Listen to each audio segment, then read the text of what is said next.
And we are live. This is Dark Journalist. It's great to have everyone here. We have a very special show for you this evening. So, it's one of these things where there's a number of factors coming together in our research right now, and a lot of things are opening up, you could say. But one of the great things about what we're doing with the X series tonight is we're going to take us back into this period of the 19th century and then bring us forward to today. And the 19th century piece is going to contain elements of the Orphic CIrcle, which we touched on here before, but we're going to expand the picture of how it relates to one of the most important literary pieces of all time, which is the children's fantasy Alice in Wonderland, Alice's Adventures in Wonderland by Lewis Carroll. And it's going to really open up the whole focus around how the X fits into this and how the tale itself comes from a Rosicrucian.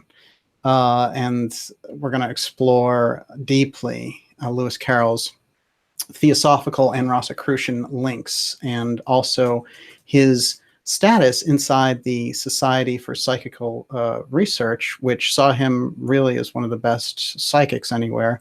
And very late in his life, he will admit that he was, in fact, quite psychic. Of course, we're joined here by the lovely Olivia. Hi, everybody. And, it's interesting because it smells like perfume in here, I guess. It does. I'm thinking that there's someone to blame for that. But but it's great to have everyone here. It's already a great crowd. And I want to mention that tonight, we're not going to have a guest. I'm going to do the show in complete form. And we have a very special guest who's going to come on the show. And I spoke to them today at length. And we are preparing their appearance on the show. And they're going to be a fantastic link for the X show. And I believe we're going to have them on in the first week of July, if I read that correctly. So that's fantastic. Also coming up next week is Catherine Austin Fitz on the space economy and the Space Force. So lots of incredible things coming up. But let's get into it tonight, because one of the important things about tonight is we're going to find ourselves in the middle of modern day pop culture, modern strange moves around technology, the modern political system. And then we're going to find our roots deep, deep in that 19th century mysticism, which harkens back to an earlier period of 16th century Hermeticism. And that we're going to find links even further back. But let's bring it in. Of course, the X series, just for people who are not familiar with some of the things that we've been doing here.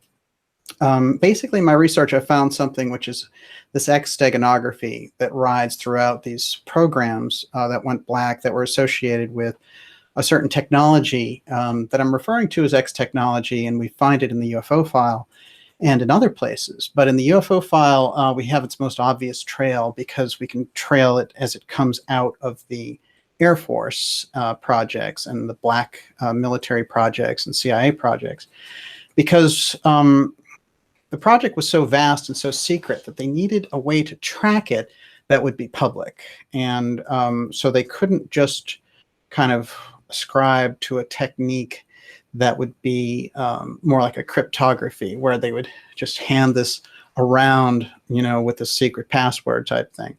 They needed something which was right out there in the open, which is what steganography is. So it's visible in the open, but only somebody who knows about it can see it. That is the X Steganography. And the X Steganography, I found actually 160 examples of the X Steganography of programs that were going black and would reemerge with this X. And also, we've featured people like President Trump's Uncle John and his connection to Tesla. And we've featured people like Vannevar Bush, for example, who was deep, deep inside the UFO file program. But somebody might say, well, the X stuff, how would that all relate to Alice in Wonderland? And it's quite fascinating, because believe it or not, the X Steganography and the kind of way we've been tracing it back has great resonance with the mystery schools and with this whole period. And we know that there's a lot of stealth archives that we've run across, and they consist of things like these X letters, which these presidents leave behind and which we discover are there in these presidential libraries and in these different places, but nobody can get access to them because they're not to be opened until 2023 or 2053. And I've shown many examples of them, and you can bet tonight I'm going to show examples of them also. Now, interestingly enough, when I was decided to come forward and do dark journalist work, of course, I was doing journalist work before that for a decade, but I wasn't doing anything along the lines of, say, the Black Budget or some of the deeper investigations that I do as dark journalist. But what I selected, just kind of out of my imagination, was this X. And it's quite interesting because the X will form the foundation of the series over time, interestingly enough, because I was studying how this X steganography was popping up. But this year, something interesting happened where the research kind of took up an extra level, an extra notch, where some of these letters actually came forward. And one of them that I thought was particularly, two are compelling, and I often show them. So if you've seen them before, forgive me, but I want to show them for people who haven't seen them. This one is the X envelope that comes from the LBJ library. Let's take a good look at that. That's a particularly important one because it's not to be opened until 2023. And LBJ actually had quite a role in developing the UFO file. And so many of these X letters about these presidents telling people in the future that they are going to be a major part of, the things that they did, what they contributed to developing that X technology. And they want their roles known eventually when it's safe for them to say it. Well, it's already on the record. We've shown the tight relationship between Nixon and Trump, which I think is quite important, including this letter from Nixon to Donald Trump in 1987, telling him to run for president and predicting that he will win. We've gone to great lengths to show that Gene Dixon was closely associated with Nixon and giving him these kind of prognostications where he's really running the country with her information. And there again, we see this overhang from what I call the Orphic CIrcle. And that's what the best name that Emma Britten gave to it. One of the things that I'm going to do, and Emma Britten is somebody who is a 19th century somnambulist, medium spiritualist, who was a part of Theosophy, is one of these mystery schools we've been covering. And whenever we cover this political end of things, we end up back at the mystery schools over and over again. So those things are inextricably linked. There's no question about it. The other thing I want to show, which I often show, is John Trump himself. A nice quick look at Uncle Trump, who was an MIT professor, an excellent, quite an engineer, and just kind of a fantastic mind. He was called in, of course, after Nikola Tesla was, he was being surveilled by the FBI, and they found out, oh, he's got this death ray. And so when he died, they swooped in to get the information. But they asked Trump, and this is something that I found out from the interview that he had, John Trump had before he died with Standeo. They said, you need to find in his research something that will relate to the taking down of flying objects at a distance. So, of course, unidentified flying objects becomes the keyword there for the FBI shortly after that. So there's no question that the two were related. And when I was investigating Trump, as fate would have it, I went over to the MIT library, which is close by, and I was looking for the information, the papers that Trump had left behind, because I was doing a study on the Rad Lab, which we did a couple of episodes on. Absolutely fascinating group inside of, some of the most major developments and helped us win World War II. Of course, Vannevar Bush is in that crew along with John Trump. And I often show this, but Trump's box, when I went over there with Olivia, we went over there and we found out it was box X, where they kept all of John Trump's papers. And so the X steganography, even when we weren't looking for it, would, come up. So we were determined to find out at that point exactly what was going on with John Trump, and the story gets deeper. But we'll save that for another time.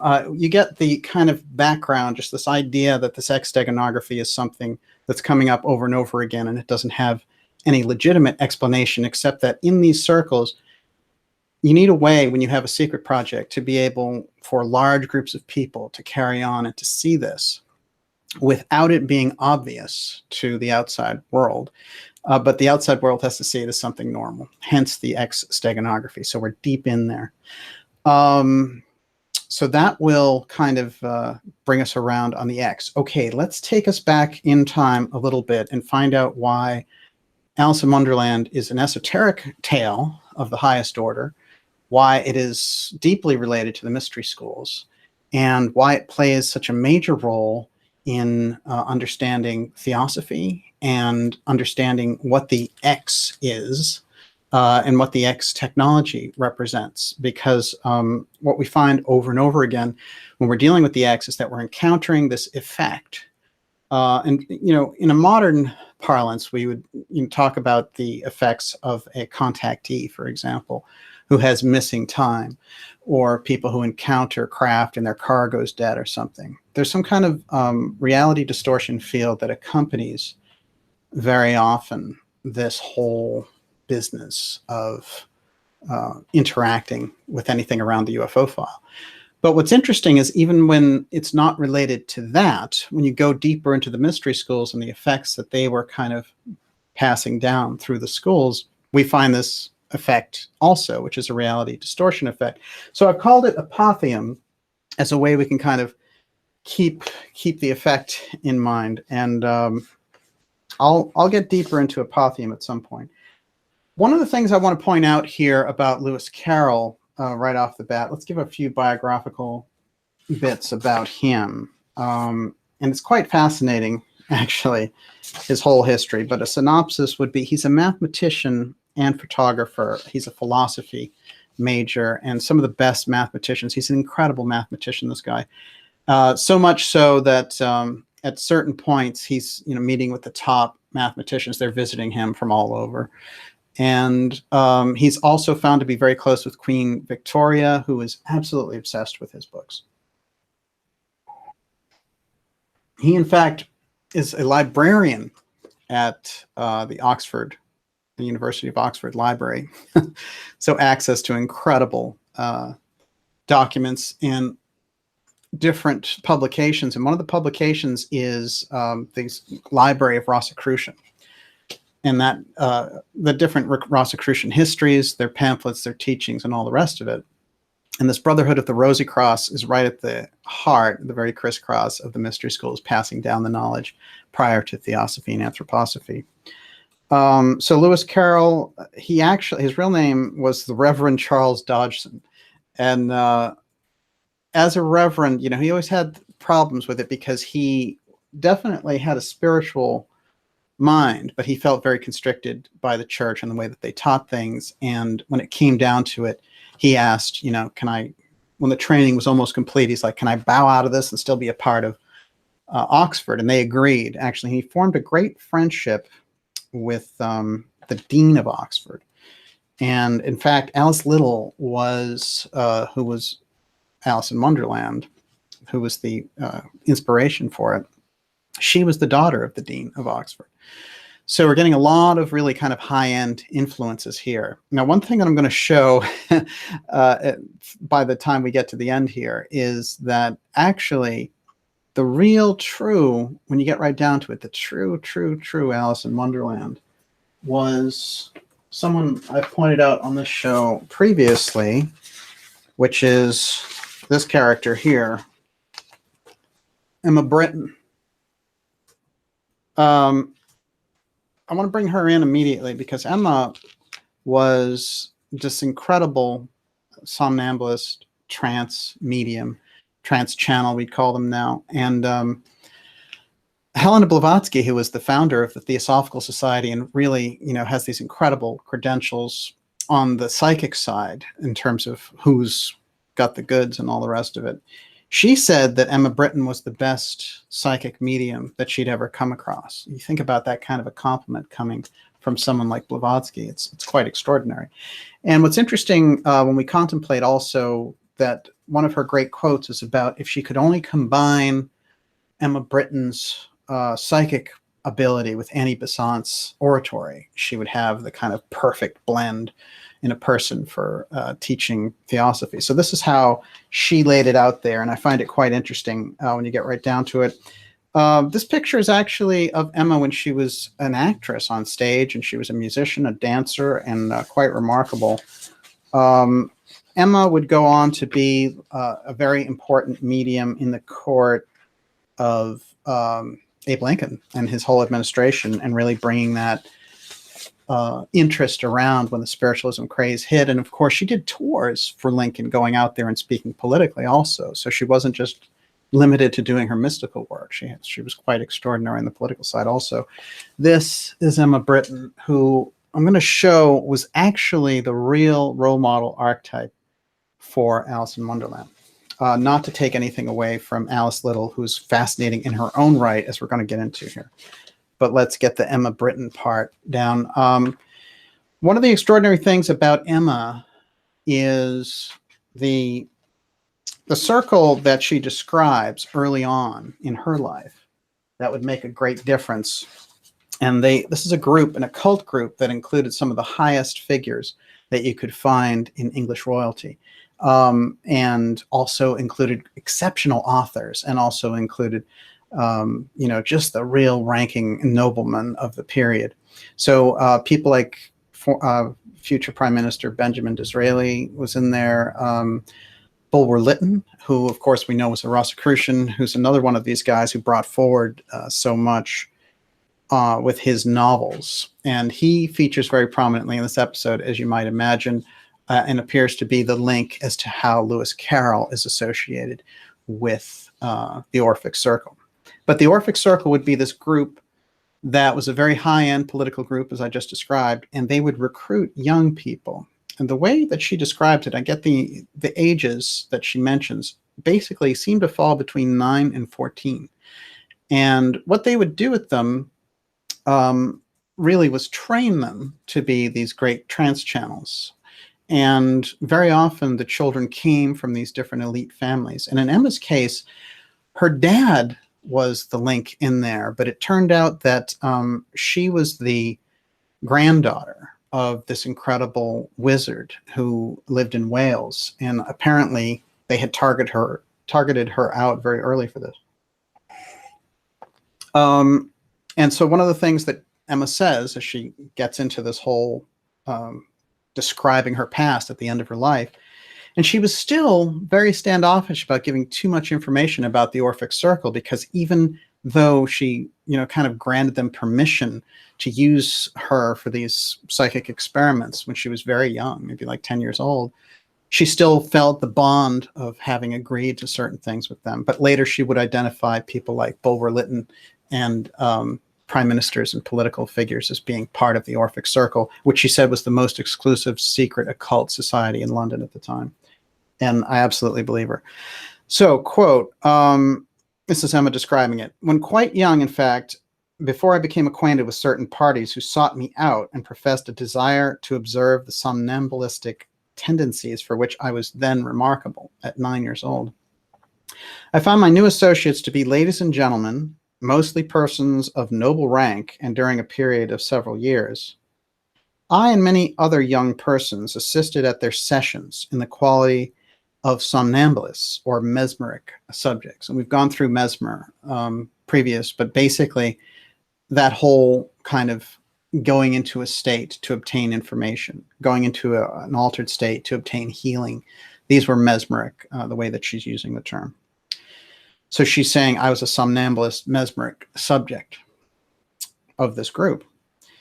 It was one of their leading regulations never to permit the existence of the society to be known or the members thereof named. So that's the first rule that you learn. Until they passed from earth to a higher life. So if somebody died, then you could come out and say it and no one would believe you anyway. But it was very important while they were on earth and functioning. So the secrecy factor was high.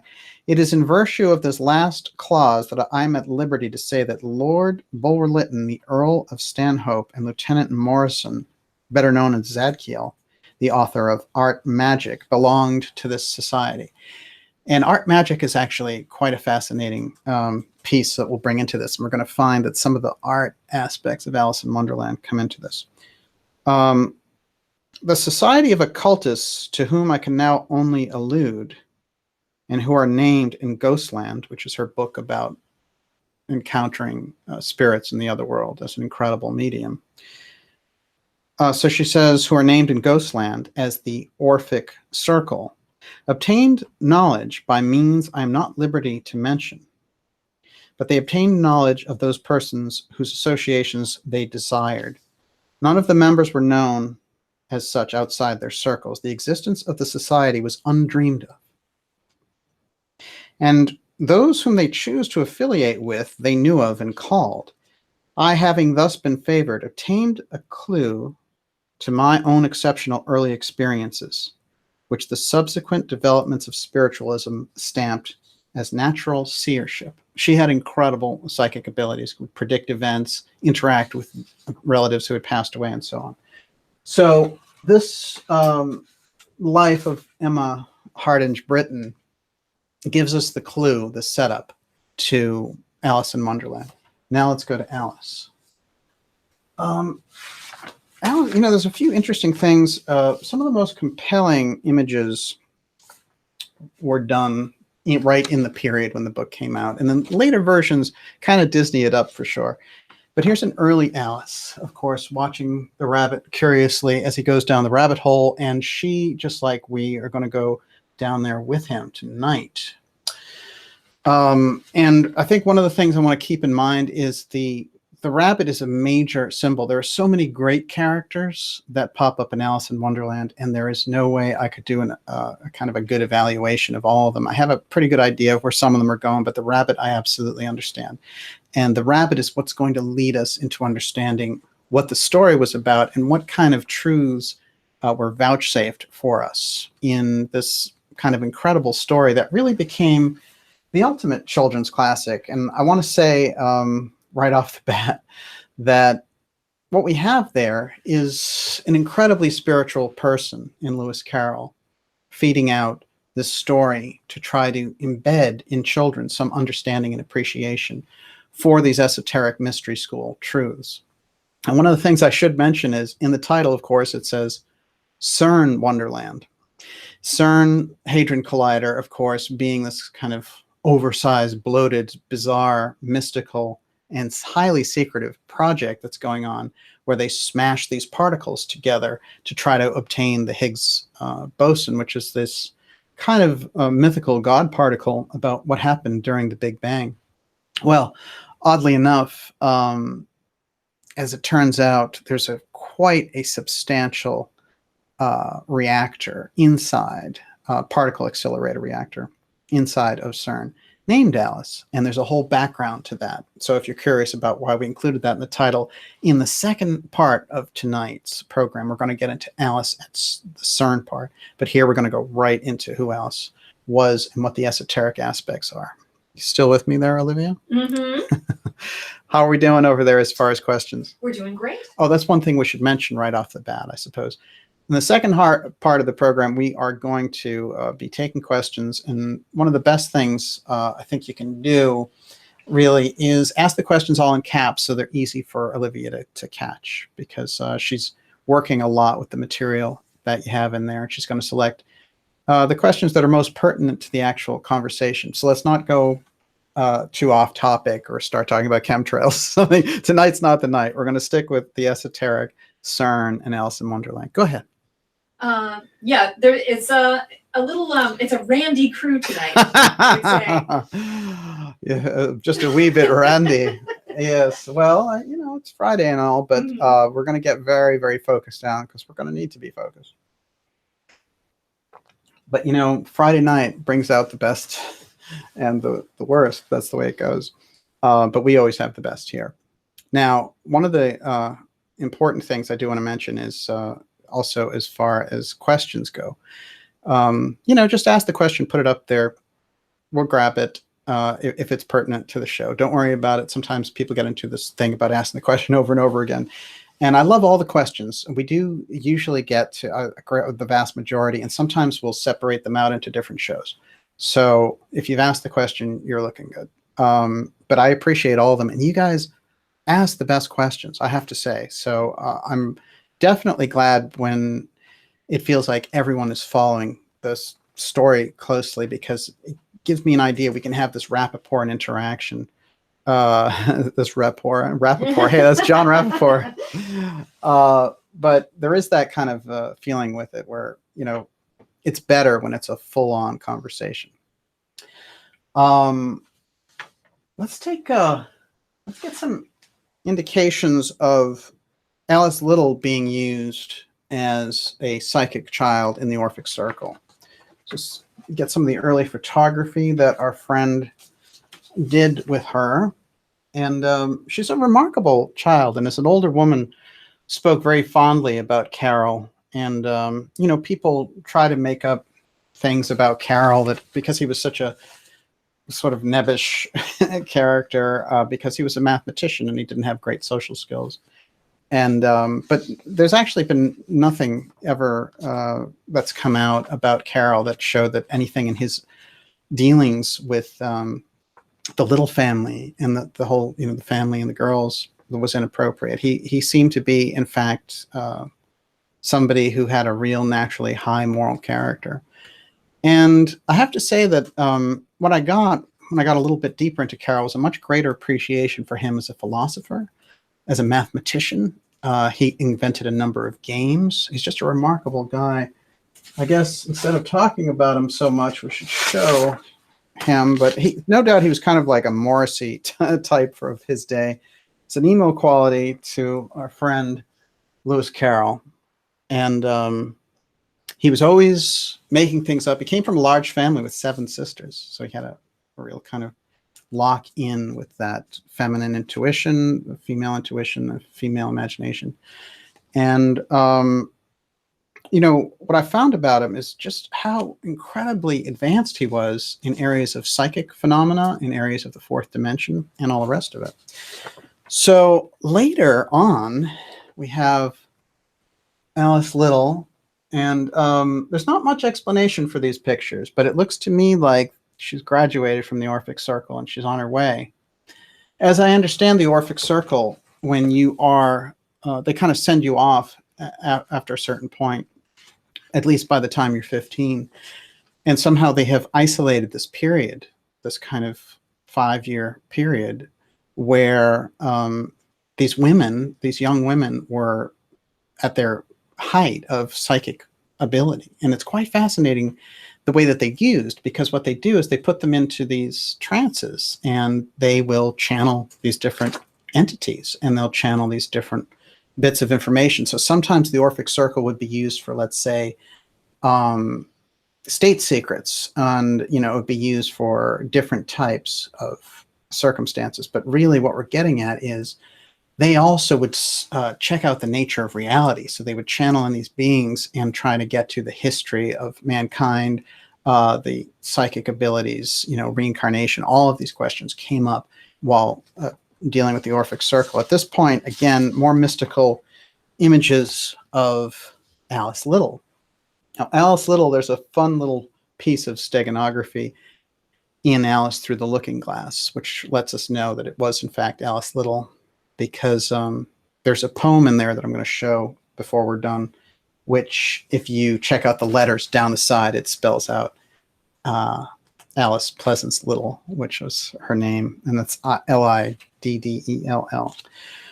Okay, a couple of interesting things to keep in mind before we get into the rabbit. Oh, here's another kind of Orphic CIrcle image of Alice. And in this case, you know, the kind of mystery school influence in the Orphic CIrcle is predominantly benevolent, but other groups will seek to manipulate this. So you've got kind of good people and bad people inside of the Orphic CIrcle, and it's quite fascinating. But whoever they are, they're all quite advanced, which is why I think in this period, when you come out of it, you get exceptional people like Steiner, for example, who had incredible sense of his mission for mankind. But then on the other end of the spectrum, you get like Crowley, who's also touting the same type of information. And but his purposes are completely deep, and he's more kind of deep into that dark occult version of events. So, you know, with the information, this was the danger that the mystery schools faced. And one of the premises that we understand all of this information on is what Rudolf Steiner gave us, which is that in 1840, the mystery schools came together and said, you know what? We're looking at a dire situation because scientific materialism has been announced and it is rifling from Germany over to America, and it's going to take over everything. And they're going to size everything down to some kind of scientific formula, which they call scientism. And these people won't know what hit them. They're going to lose their religion. They're going to lose any sense of spirituality, and they're going to become slaves to this system which says if it can't be measured, it isn't real.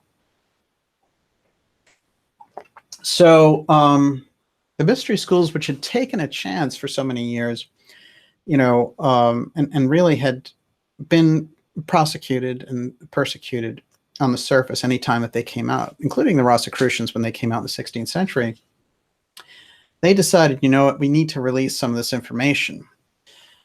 Well, some of them decided it was a good idea. The rest of them were like, you know, we've been doing good with the secrecy for a while. Let's not let this out. How does that sound? Let's say we not do that. We keep it to ourselves. We help mankind on the sidelines and bring them along. Well, according to Steiner, there were groups who just said, you know what, we're going to be toast if that scenario goes. And in 100 years, we won't even recognize humanity. So let's not do that. Let's go in this other direction. So there's a major clash there. And the kind of trade-off of the whole thing becomes Blavatsky. But at first, they try out this different spiritualism. They identify these people who have these abilities. So I can tell that a piece of that, from the research, a piece of that is definitely the Orphic CIrcle. The Orphic CIrcle is a major part of that, bringing that information forward. But the problem is some of the people in the Orphic CIrcle will become future prime ministers. Even Bulwer-Lytton was a member of British Parliament, and even though he was openly writing these books. So, you know, we're looking at a scenario in a situation where they're getting all this psychic information and they need to keep it completely secret and completely isolated. So the Orphic CIrcle becomes sort of the depth of the clash of the mystery schools. Half the group is in with the idea of secrecy. The other half wants to open this up to humanity, and it becomes quite a battle just inside that one group.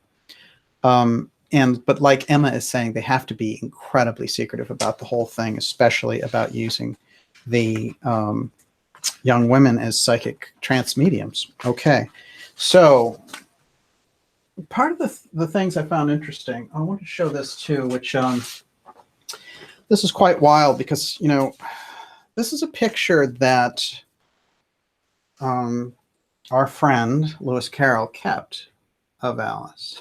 And it's obviously from a negative, but when he died, they found that. And I found that quite interesting because this was her at that age of 9. And there she is kind of in this weird mediumistic pose in the negative. Quite fascinating. One other interesting thing, which is that the actual, if some people have looked at Alice and said, well, she doesn't look like Alice in Wonderland or whatever, that's true. They actually used this girl as the model for Alice in Wonderland, and she just became kind of the generic, you know, not generic, I should say, the archetypal Alice mystery girl of the 19th century. Now, what's interesting about all this is, if we go back again to Emma Harding's relationship with the mystery schools as she described, we're looking at something quite fascinating because Alice is more of an archetype than any one individual. But the archetype that we have information about, who came out of the Orphic CIrcle and talked about, is Emma Britten.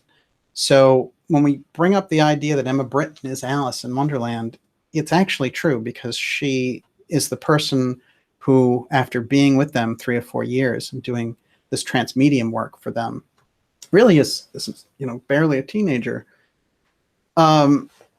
She forms the kind of the archetype for what they'll do. And it wasn't just her. So Alice is a group, but she certainly is the representative that we have here, that we know about, because she did something remarkable. She came out of the Orphic CIrcle and shared that information, and nobody had ever done that. The Orphic CIrcle was widely unknown. It was rumored, but no one knew what it was.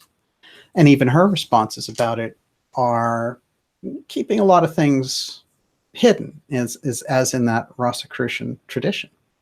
But one of the things and the questions that I really have about the Orphic CIrcle is, did the process itself and the information that was coming through become abused? Because I think the information becomes dangerous, part of that dangerous clash between one side of the mystery schools,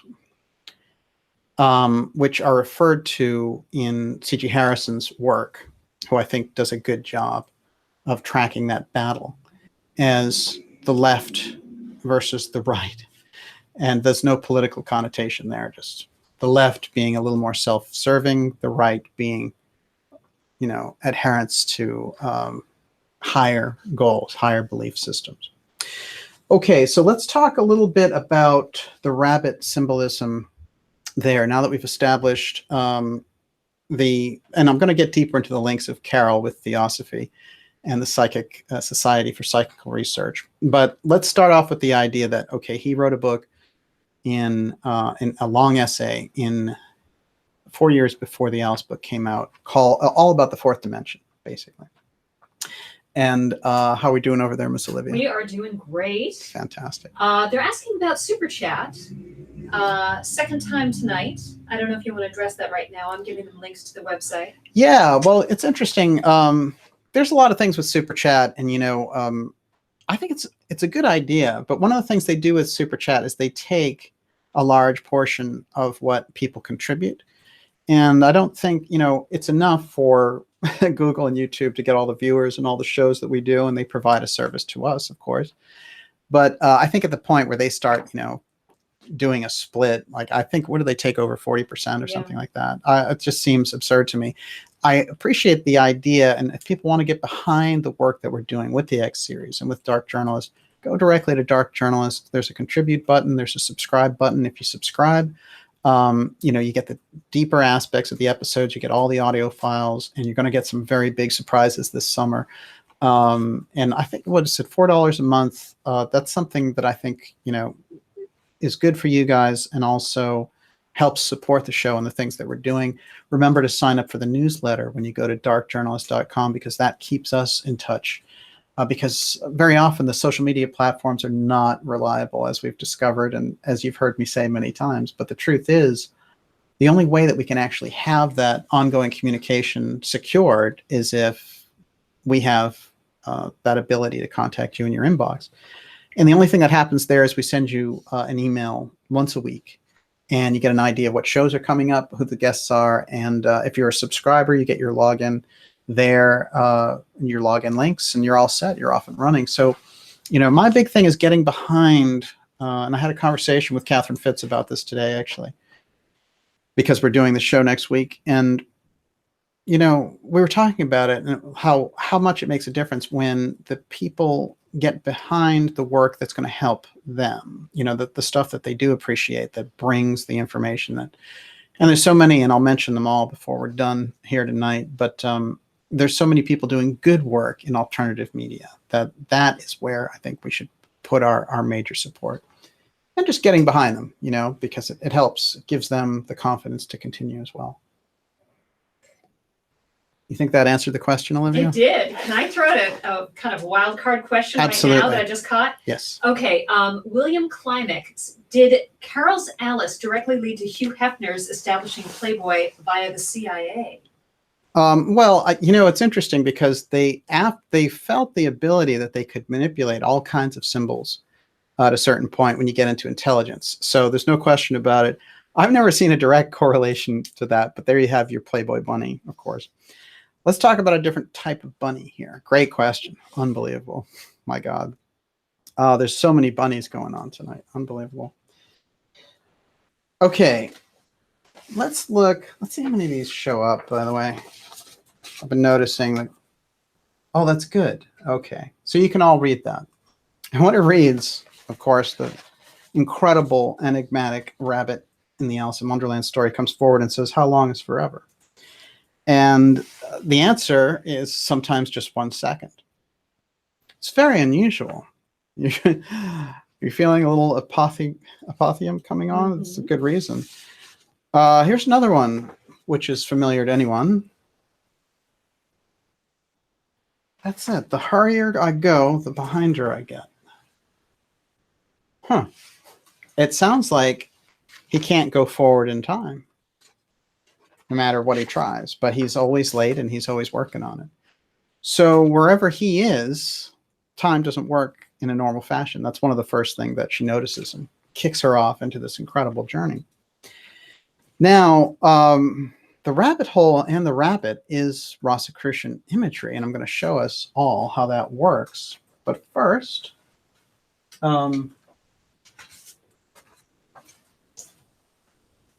let's just take a quick look just to get us in the vibe.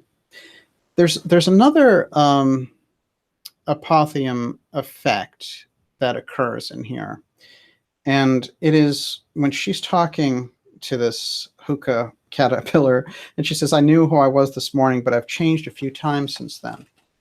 This is pretty interesting because let's think back to our friend Emma Britten here, and Emma Britten, who is channeling at a very young age. So when they bring in Alice as Emma Britten, and she says, "I knew who I was this morning, but then I channeled a few people, and now I'm different. Who am I now?"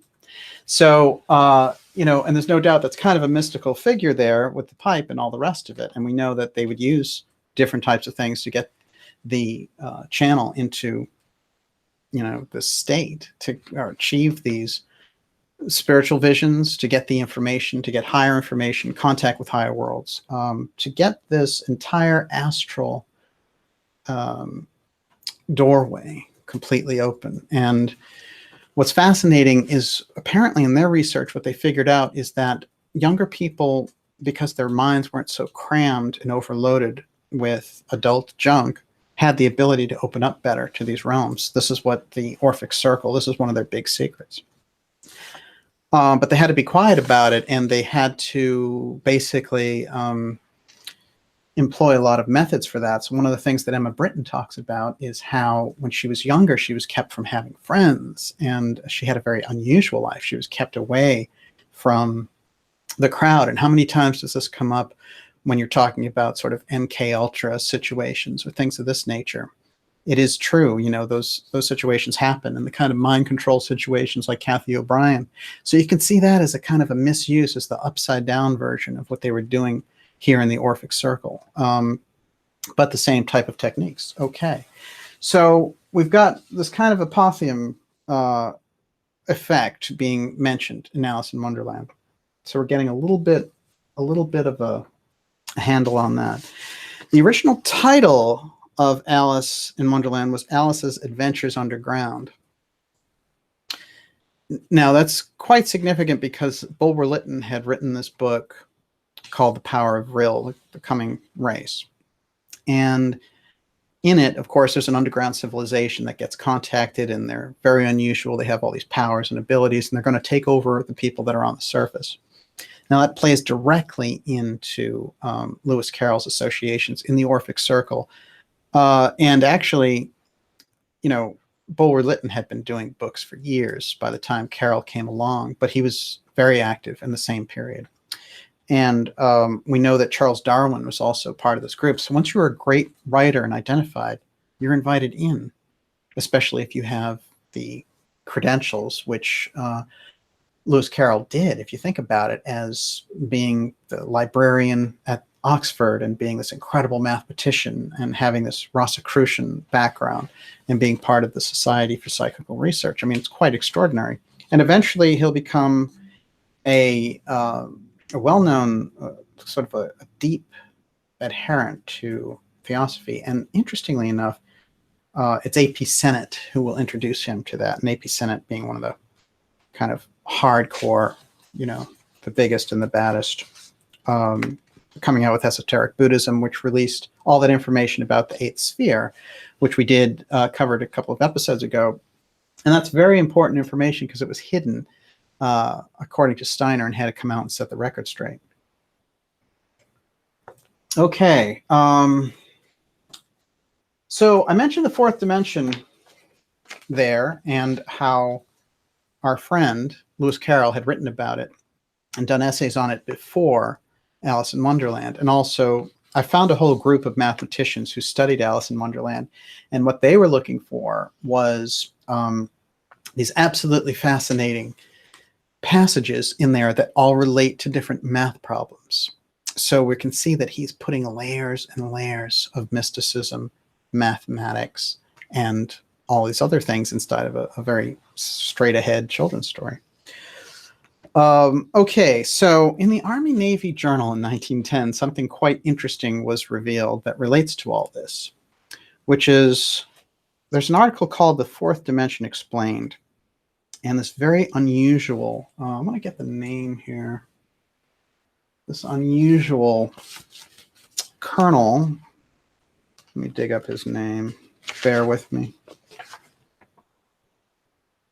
How we doing there, Miss Olivia? Good. You want a quick question? Yes. A cult fan wants to know, was Sennett the one who messed up the eighth sphere? He is. He's, I mean, he didn't single-handedly mess up the eighth sphere, but what he did is he presented it the wrong way, saying that the eighth sphere was the moon, which is exactly what the Ahrimanic forces want people to believe. So, in fact, what's going on there is Sennett thinks he's getting this information from a master the way that Blavatsky did, but there's a group kind of conjuring a version, a lookalike on the astral plane. So it gets quite something. Colonel Graham Denby Fitch. And Denby is D-E-N-B-Y. And the last name is F-I-T-C-H. Colonel Graham Denby Fitch compiles massive essay proving Alice in Wonderland is penetration into the fourth dimension and that Alice is the first person in hyperspace. That's quite interesting, but what's more interesting, and this is the original article, I'm going to put this up so that everyone gets to review the document, and so we're going to make PDFs out of these in a little while.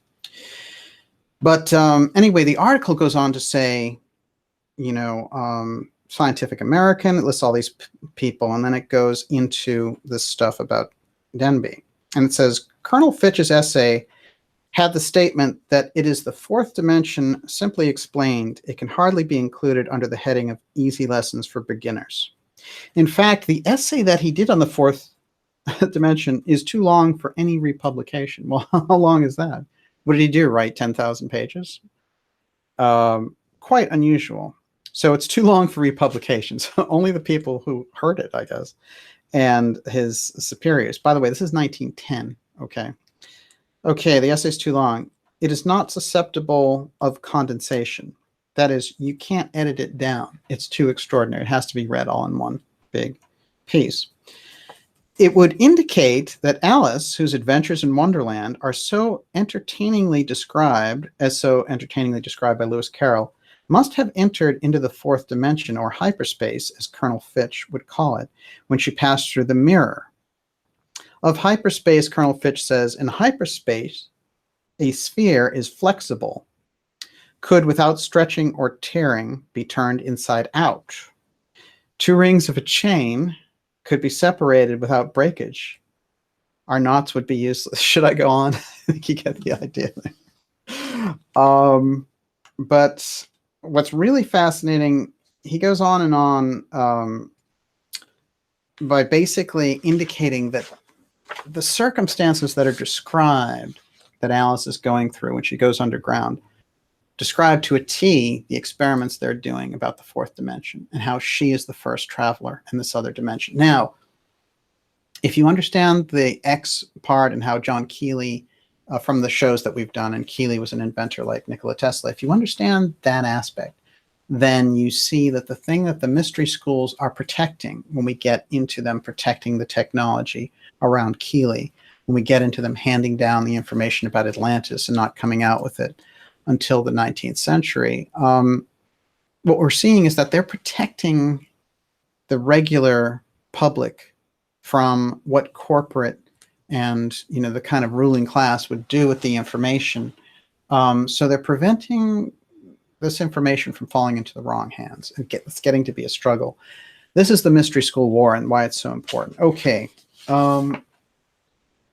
a quick thing there. That is the cover of Zanoni, which is Bulwer-Lytton's book, and that is a picture of the Rosicrucian Invisible College. You might hear that name bandied about once in a while. It's because it's been bastardized over time, but the Rosicrucians were the original ones who used it. Get a real good look at that. This thing always looked to me like a big air war taking place. Another very interesting shot of Zanoni. And that's him speaking to this angel that kind of gives him information. So very kind of Orphic CIrcle side, but he's the hero in all that. Okay. Bulwer-Lytton, just a quick synopsis on him. 1803, 1873. So he's in that kind of crucial period. And he'll die about 10 years after Alice in Wonderland is put out, but he doing the work with Emma Britten that takes place around 1840, somewhere in there. And he also, he was a politician, he was a poet, he was a playwright, and he brought these ideas of the Rosicrucians to the public, and the whole idea of vril and all these secrets that related to different occult schools. He brought this information out. So the esoteric information flowed from him and people like Steiner and Blavatsky, who we consider now, as the kind of the top line from the mystery schools that came out and created these public mystery schools with Theosophy and Anthroposophy. They're saying that basically Bulwer-Lytton's a high adept and that he's coming out and working with these groups to get this information around. Later, the Nazis and stuff would use the idea of vril and try to incorporate it into their work. And so there was some bastardizing of these things. And it just so happens that these groups get a handle on it. Okay, that's kind of a nice twist for us on Bulwer-Lytton. Okay, the rabbit. The rabbit, the rabbit, the rabbit. Becky Smith has the right idea up there. The point of the rabbit gets deep. But if we're going to understand the rabbit, we have to understand the Rosicrucian rituals that are associated with the rabbit. It's something called the Hunt of Jupiter, which is very obscure. You have to dig deep and find it in like Latin texts and things of this nature. I mean, very unusual pieces of information there. Let's take a look at something called the Three Hares. The Three Hares legend goes across the world. China, Iran, Egypt, Germany, England. One of the most recent studies I found on it, they found over 20 churches in Devon, which had this Three Hares. Let's take a look at the Three Hares because it's the key to the Alice story. Okay, here's the Egyptian version. We can see that each one of them has 2 ears, but there's 3 ears there. They're all connected. So there's 3 of them, and they're all connected.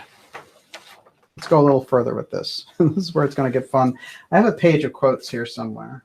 Olivia, did I leave the quotes page? No. Oh, okay. Okay. Actually, this is it. I know you had too many things to print out tonight. It's the way I like it. It's the way I like it, after all. Today was as mad as a hatter. What can you do? Boy, there's some great stuff here. But no, let's see. The Three Hares. Okay. Here's the legend, the little poem that goes with the Three Hares. 3 hares sharing 3 ears, yet every one of them has 2. But it is something to one who does it. This is one of these strange nursery rhymes associated with it. Turn and turn again, and we will also turn, so that we give pleasure to each of you. And when we have turned, count our ears. Is there without any disguise? It is there without any disguise. You will find a marvel. Let's do it again. But it is something to one who does it. Turn and turn again, and we will also turn, so that we give pleasure to each of you. And when we have turned, count our ears. It is there, without any disguise, you will find a marvel. One last time. But it is something to one who does it. Turn and turn again, and we will also turn, so that we give pleasure to each of you.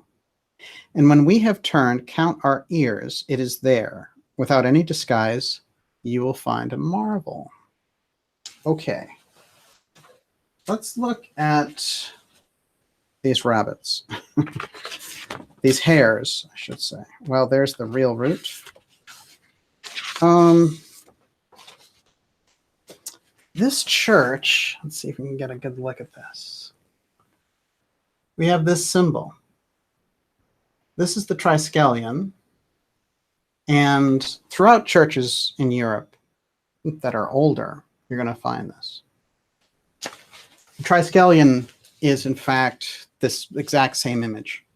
But in some cultures, they're going to incorporate this rabbit. But over and over again, they'll incorporate the rabbit. Let's find out why. Okay, here's another version. This is the Celt triskelion, which really is the root of a lot of this tradition. They're the ones inside of their mystery schools that we tied it over. They say it's a symbol for fire, but unfortunately, historians don't know very much about the Celts. And so occasionally they're like, you know, they'll throw something out like, well, we think it's part of their hunting ritual or something like that, ridiculous like that. No, it has nothing to do with hunting. Okay, let's find the rabbits, the hares, the three hares right here with the X's in this very interesting ancient monastery in England. And you will find them in stained glass throughout, accompanied by these X's. Giving us an idea again. And remember, it's three hares sharing three ears, yet every one of them has two. Here's a little bit more. Again, these hares. Are we getting this? Here's some runes here that go with it. Of course, we have the double X's here and something that is almost a swastika sun image, but a little bit different. By the way, upon deep, deep, deep research and reflection on this, you will find that nobody knows anything about these rabbits. The three hares symbolism is a complete mystery to everyone who studies it. No one knows what it means. Some people, they've tried to rope it in because we see it in certain church traditions with the Holy Trinity and things of this nature. And but it was around, as we'll find out, before that. So we're looking at something that is quite compelling. Let's take a deeper look at some of these. This one, ancient Germany, inside of an X again. Always touching.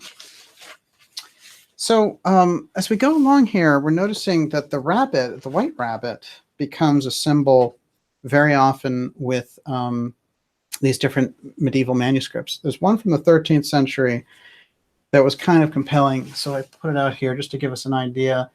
And the rabbits are showing up as a mystical symbol all over the place, but no one seems to know what they mean except the people who are drawing them, because there's no record behind left of what they are.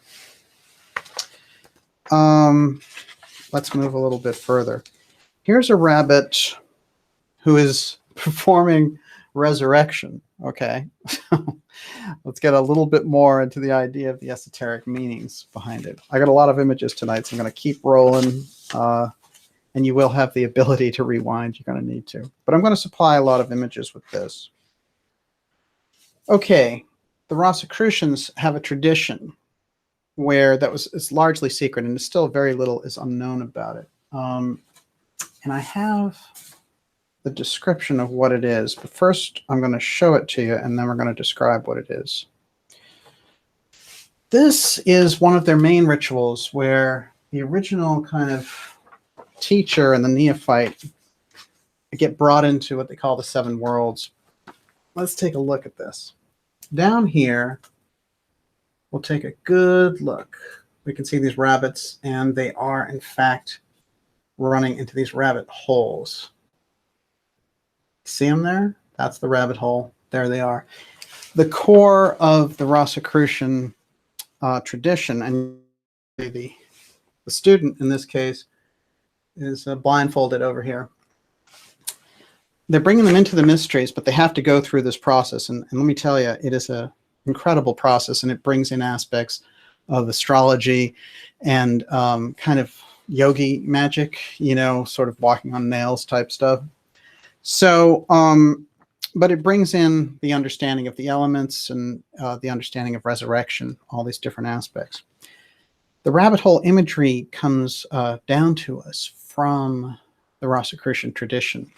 The Rosicrucian, Lewis Carroll, is using it to bring us into this idea, this reality around Alice in Wonderland. Okay, and then just to show how far-flung this tradition goes, this is a white rabbit in China mixing up the immortal elixir. And some of you might be familiar with the rabbit on the moon, which is quite remarkable. But these rabbits having mystical, magical qualities, I think it's quite an important way for us to look at it. The symbol stripped, as we showed it previously, that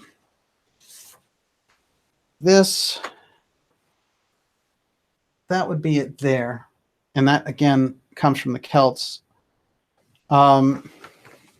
Sometimes they assume that it's fire when they're looking at this. Other times they assume that it's related to fertility and things of that nature. But again, whenever they've gone back and looked at these nature religions, or if they've looked at the agricultural religions and a lot of the pagan stuff, they're always looking for that fertility thing, but understanding it in this very one-dimensional way, which is, oh, hey, they want a good crop this season. That's enough for them. When in fact, people in that era looked at things on a number of levels and had deep, I mean, just look at Stonehenge. You know, they're not building Stonehenge just to get good crops. It's a magical function, and that's a kind of very advanced technology. So it's something that we need to look at in the right way if we're going to get a handle on what they were doing with it. And just one last thing on the symbol. It does turn up here as these three legs going down. Sometimes it shows up as a gorgon, where the snakes are the hare. So quite remarkable. This is the passing down of the mystery school knowledge. And what happens when we're looking at the rabbits is they are there interacting the nature of reality, which is why they're always turning, just like the planet is revolving and all the rest of it. There's a deep, deep symbolism in it. And in order to get a handle on it, you have to literally come into a mystery school and understand it in depth. It's a mystery school symbol. But one of the things that we can say about it, and one of the handles that we get on it, is that the rabbits are representing an alternate reality. So when we get into Alice in Wonderland and the rabbit's relationship to time, he is the main instigator of all the events when you get right down to it, because without him, nothing ever happens. So later, you know, as time goes on and we do Alice through the Looking Glass, we get a kind of a deeper look at what that aspect was all about. How are we doing over there, Miss? We are doing great. I'm having a hard time keeping up. Well, Olivia, you... Are you going to go over that rabbit on the moon thing? You mentioned it, then you dropped it. Well, I think the rabbits that we're most concerned with tonight are going to be related to that. But okay. I agree with you. It's an important thing to bring up. And so, again, it's great that everyone is here. You're watching Dark Journalist, and we're going deep into the X Steganography through the symbol of these rabbits, who, again, connect in this very unusual way, as we've seen. And there's always three of them, and they're always turning in this triskelion. Okay. Where was Lewis Carroll coming from? By the way, Alice Little would eventually name one of her children Carol, with 2 R's, like Lewis Carroll. So we get some idea of the kind of link that those two had later in life. Carroll writes in the intro to a later novel called Sylvie and Bruno Concluded, quote, "It may interest some of my readers to know the theory on which this story is constructed. I have supposed a human being to be capable of various psychical states within varying degrees of consciousness." So let's take some of the quotes now directly out of Alice and Alice Through the Looking Glass. "If I had a world of my own, everything would be nonsense. Nothing would be what it is because everything would be what it isn't. And the contrary wise, what is, it wouldn't be, and what it wouldn't be, it would, you see." There's definitely a mathematical function in there, but they are describing something. So at one point she encounters the March Hare, and this is interesting actually because the March Hare seems to be saying these things in relation to, about the Mad Hatter and time, that I find quite unique. And I want to just touch on them briefly here. And if you are just joining us, yes, this show is about Alice in Wonderland and the deeper connection she has to the X Steganography and the information from the mystery schools. And it is related to CERN, and we're going to get into the CERN Alice aspect here just shortly. How are we doing on time? We've got, okay, yeah, we've got plenty of time. Okay, so she runs into the March Hare and takes some more tea, the March Hare said to Alice very earnestly. He wants her to have that tea. "I've had nothing yet," Alice replied in an offended tone, "so I can't take more." Yeah, what are you talking about? He said, "Well, you mean you can't take less?" said the Hatter. "It's very easy to take more than nothing." So we're getting formulas here about the nature of the reality. Wherever they are, this apotheum effect that I've described is completely active. So there's no way to control it with the normal physics that we engage in on a day-to-day basis. In Through the Looking Glass, we find the Red Queen, and she's saying to Alice, "Faster, faster." And Alice runs, you know, they're running along, and what happens is that the trees and other things around them don't change places. They're remaining the same. And so the line in, when people look at this, and you have researchers who look at some of these things and they say, however fast they went, they never seem to pass anything. And they're thinking about it like, huh, that's an interesting little, you know, alternate world scenario. But it does suggest a different quality. Again, it's a reality distortion from the physical world. And it's why this unusual kernel said she's in the fourth dimension in hyperspace. Because if you really look deeply at what's happening with her, beyond the imagination, if you really just look at it in terms of a set of actions and reactions, she's in a world where physical force doesn't apply, right? If you try to run fast, nothing changes.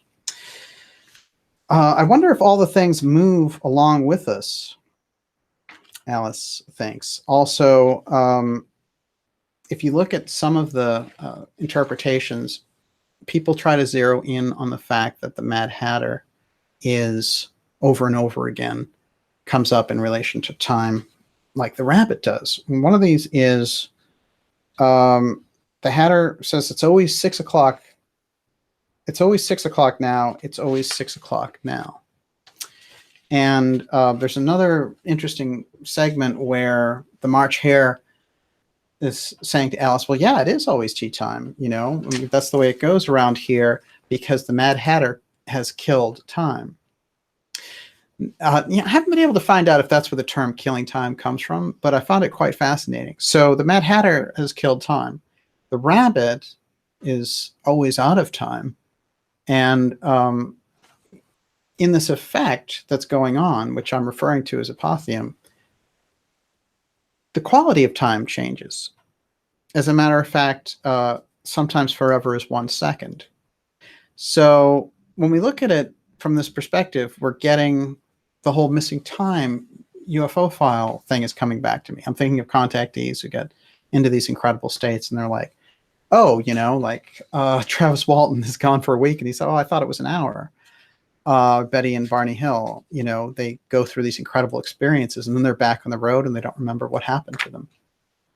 I think that we're getting the idea from the mystery school treatment of this, that whatever it is that relates to the UFO file seems to produce this effect that they're referring to in these mystery school texts or in the imaginative literature based on the mystery school knowledge. So let's put it that way. Okay, a couple more.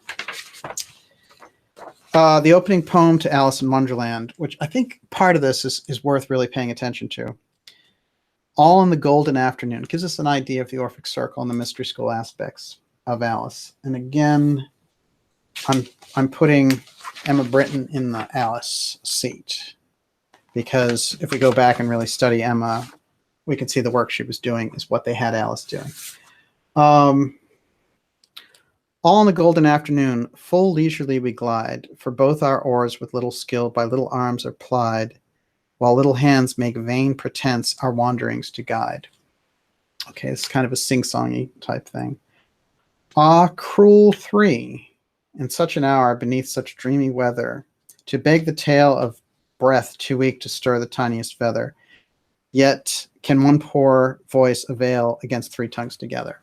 And this is getting at that thing where the girls, the little sisters, would say, give us another story. And he was apparently incredible at telling them the stories, which is where so much of his ability to do the Alice stories came from, connecting with their kind of childlike fascinations and fantasy.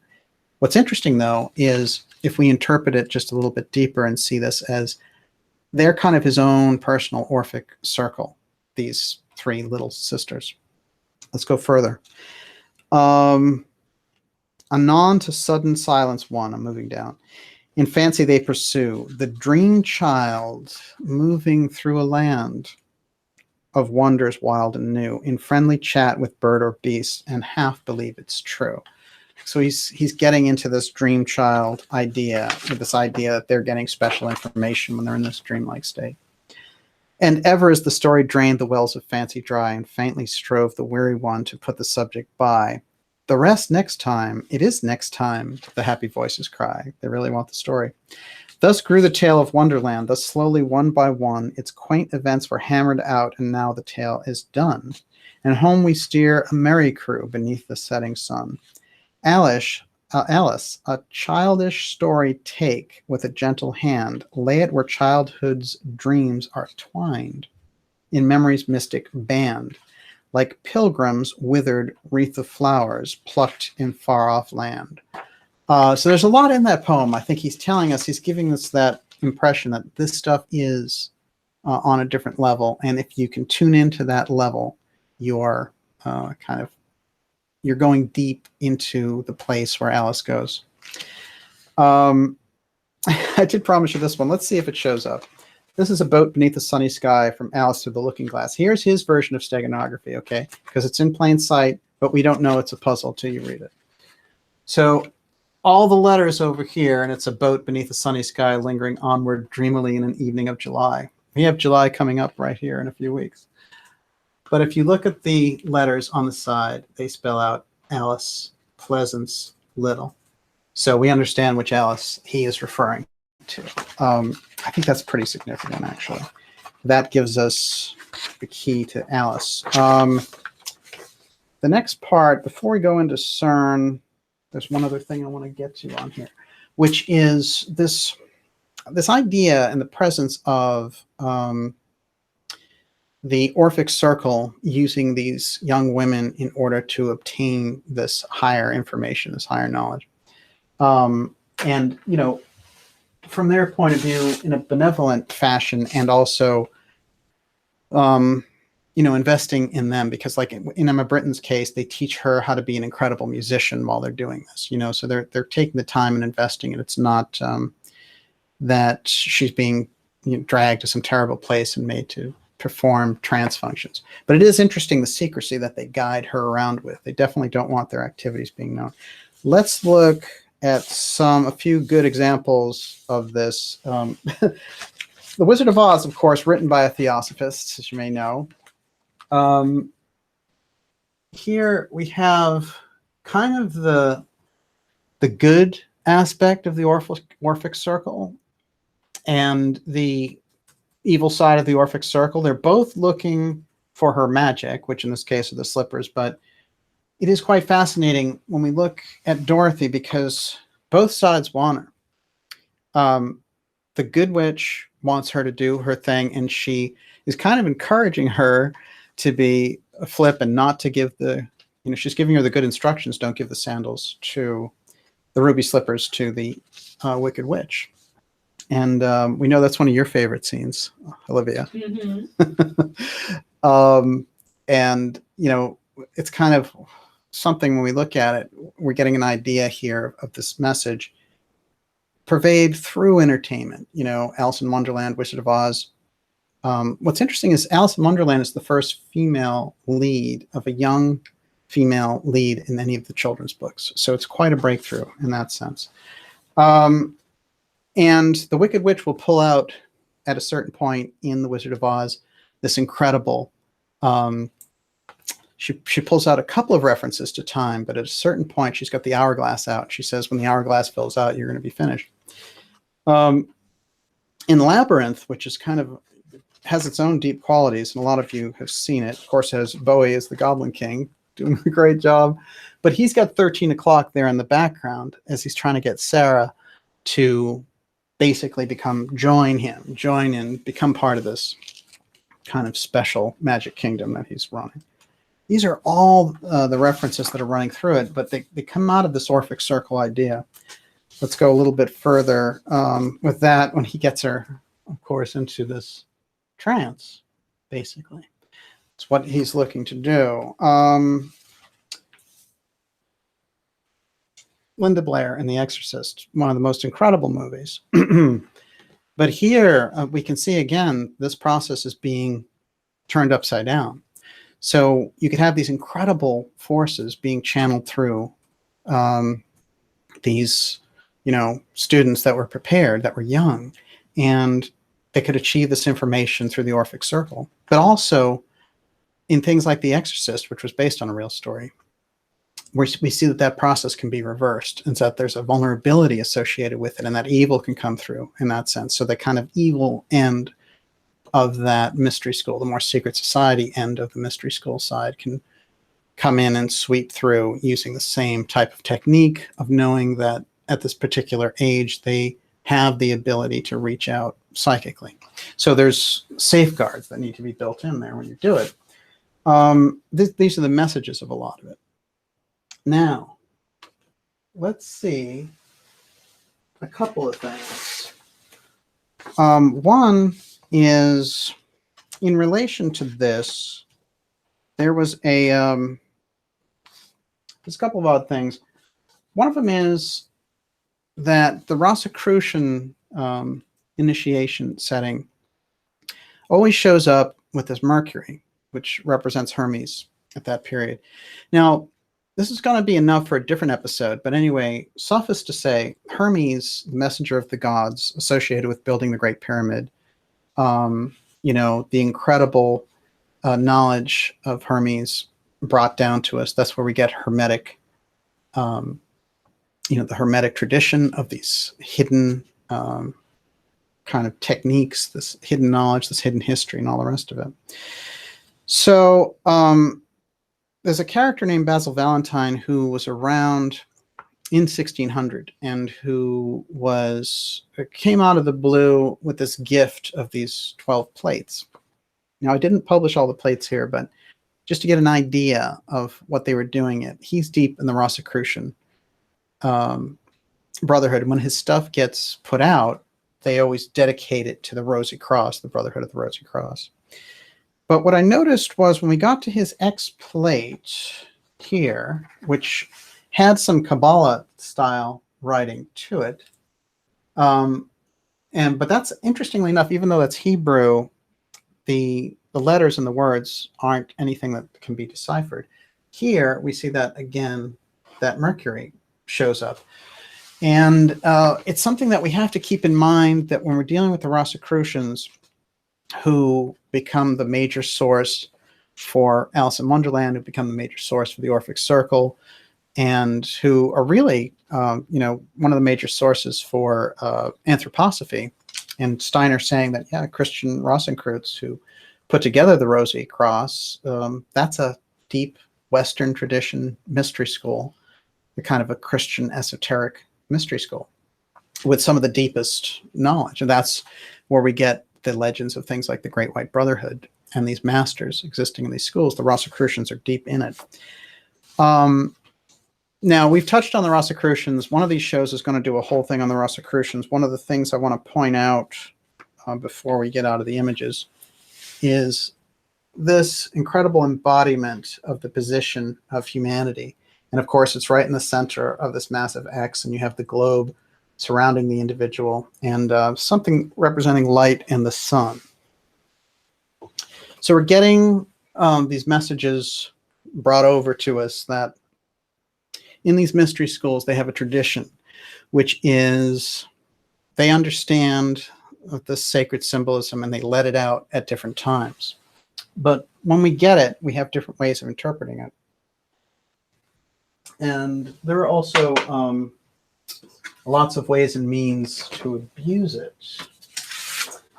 Oh, I wanted to show this before we left off. That is from Lewis Carroll's original take on Alice in Wonderland. And there he was, that was his version of Alice there in the book and the early version of it. At the time, he wound up writing a book and an essay on the fourth dimension, and later got back to this. Interestingly enough, and I haven't figured out the significance of this yet, but I'm working on it, which is that July 4th was when he started the book, and that's when he credits this incredible boat ride with the Little Sisters as giving him the idea for Alice in Wonderland. And 3 years later, on July 4th, he would publish the book. So there's something quite remarkable about that, seeing as that's the birth date of America, which is also tied in with that Masonic Rosicrucian tradition. Okay, beads, hang in there. Let's look at this.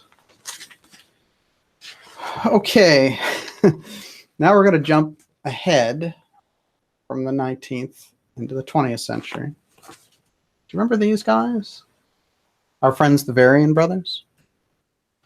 The Varian brothers invent something called the Kleistron, but the Varian brothers came out of the Halcyon Temple, which was the height of this breakaway theosophical group that Annie Besant had inspired. And John Varian, who was the top Irish theosophist, had founded in California. These guys, along with Fred Terman, go on to found Silicon Valley, but before that, interestingly enough, they will be part of the Rad Lab, which engages in all this work on the X technology to help us win World War II in America. Okay, they were referring in their work to the particle accelerator in 1939. They're actually marketing one. Now we're going to move into Alice, which is the CERN project, a different collider called Alice, A-L-I-C-E. There's a look at it. And what Alice is supposed to do is take us into a different kind of understanding of reality. Now, before we get too far ahead of ourselves on Alice, this is CERN's description from the New York Times. Crashing together in the bowels of Atlas and similar contraptions spaced around the ring, the particles will produce tiny fireballs of primordial energy, recreating conditions that last prevailed when the universe was less than a trillionth of a second old. Olivia and I were watching a special where they brought in this whole thing about how the Alice collider, which is in France, is taking the signal from CERN, and it is creating the hottest and the coldest condition anywhere. That is hotter than the sun, colder than deep space. You think CERN is a normal scientific project after hearing that? It's quite unusual. And there's reasons for that.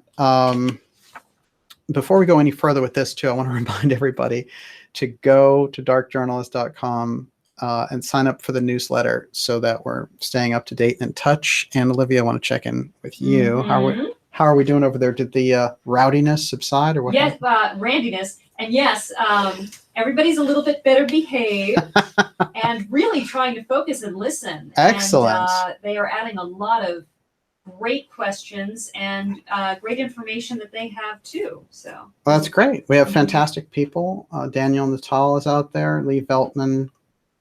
It's great to see you guys. Josh Randall, David Donaway, Erica McLaughlin. Yeah, gang's all here. That's good. You're watching Dark Journalist, and this is the X series part 15. Deals with the X Steganography. One of the things that we're trying to do is figure out what the X has been an emblem of all these years through the mystery schools and then later in secret government projects relating to Black projects predominantly, and where it sits now, because all of this information leads us up to the present. But if we can get a grasp, some kind of a handle going on what was happening there in the past, everything else is going to make a whole lot of sense. Okay. I just want to say Joseph is here. Hey, Joseph. Oh, it's great to have you out there. And of course, Dr. Farrell's work is a great inspiration. And I can't wait to find out what that new book is. I'm waiting for information to filter down. So he's going to give us a clue, I can tell. But thanks for telling me. Okay, so back to the New York Times article. This is relating to CERN and Alice. Whatever forms of matter and whatever law and forces held sway back then, relics not seen in this part of space since the universe cooled 14 billion years ago, will spring fleetingly to life over and over again in all their possible variations, as if the universe were enacting its own version of the Groundhog Day movie. Now, do you notice, this is quite interesting, because in Alice in Wonderland, we're having that whole effect take place, the apotheum effect, where it's always 6 o'clock and the rabbit's always late and they can never get a handle. And when she's running with the Red Queen, they're not getting anywhere. When they mentioned Groundhog Day, I was interested in that because I was thinking about the eternal recurrence theories that Nietzsche had and Ouspensky picked up on, because there is a book that spins out of that, which is called The Strange Life of Ivan Ossikin.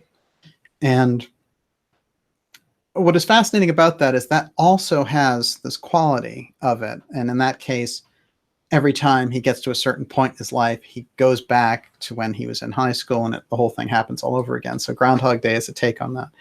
But I do think it's interesting they mentioned it here. Okay, if all goes well, they will leave their footprints in mountains of hardware and computer memory. Quote, "We're now on the end game," said Lynn Evans of CERN, who's been in charge of the Large Hadron Collider, as it is called, since its inception. Call it the Hubble Telescope of Inner Space. Inner space. This is very interesting. So everything about the collider sounds, well, large, from the 14 trillion electron volts of energy with which it will smash together protons, its cast of thousands, and the $8 billion it cost to build. That's no kind of lightweight project. I mean, you think of that's pretty hardcore money. To the 128 tons of liquid helium needed to cool the superconducting magnets that keep the particles whizzing around their track in the 3 million DVDs worth of data it will spew forth every year. One of the things that Dr. Farrell pointed out in an episode we did on CERN, which is my favorite CERN description, and it's CERN Apotheosis. It's back there on the channel, and you can find it on the Dark Journal's website, is that CERN is one of the biggest users, if not the biggest user of the internet, because every time they do those particle experiments, they're sending out this information over to these different kind of redundant scientific institutions, and everybody's taking a crack at it. But in looking at this, Alice, it's quite interesting, because their description of it on their own site now, so we don't have to guess, and here are their own allusions about Alice and Alice in Wonderland. Welcome to Alice, a journey to the beginning of the universe. Alice is the acronym for a Large Ion Collider Experiment. one of the largest experiments in the world devoted to the research and physics of matter on an infinitely small scale. Hosted at CERN, the European Laboratory for Nuclear Research. Again, let's remember that it's nuclear research they're doing there. This project involves an international collaboration of more than 1,500 physicists, engineers, and technicians, including the 350 graduate students, and so on. The Alice experiment is going to search for answers to fundamental questions using the extraordinary tools provided by the Large Hadron Collider, which, remember, the klystron was created by the Varian brothers, who came out of Theosophy. The klystron and the particle accelerator that they created in 1939 became the foundation for CERN, according to their own documents. I mean, that's what CERN says. Although they don't cite the Varians, they cite the technology. Okay, quarks, protons, and so on. I want to get to the naming aspects here. Just bear with me. Oh, here we go. Detailed experiments. It also offers an insight into the scientific community gathered around this project and highlights its contributions to the advancement of our understanding of the universe. So no matter what your involvement with physics, you're invited to tumble down the rabbit hole with the wonderful Alice, all in caps. And they have more photos of it in here. I found a very interesting line, though, at the end. Let's see if I can dig it out. It is in Cergy, France, and it's just a little bit from CERN and the Swiss border. The interesting thing is, in their literature, there's a thing about, they often talk about the uninitiated. And I thought that was kind of a fitting thing, seeing as that we're bringing in the mystery school aspects. So the Alice CERN project, Alice in Wonderland being all about the reality distortion factor, that apotheum idea that we've put forward out here. Interestingly enough, the mystery school connections with Lewis Carroll, the fact that he did work on the fourth dimension, the fact that this Army colonel that we've cited here, Fitch, said that Alice in Wonderland was a description of hyperspace. Bring all of these factors together. CERN bringing forward the Alice experiment, creating these conditions, the hottest in the sun, coldest in space, but creating this kind of reality distortion. And then all the effects that happen when CERN is turned on, which many good researchers have come forward and discussed.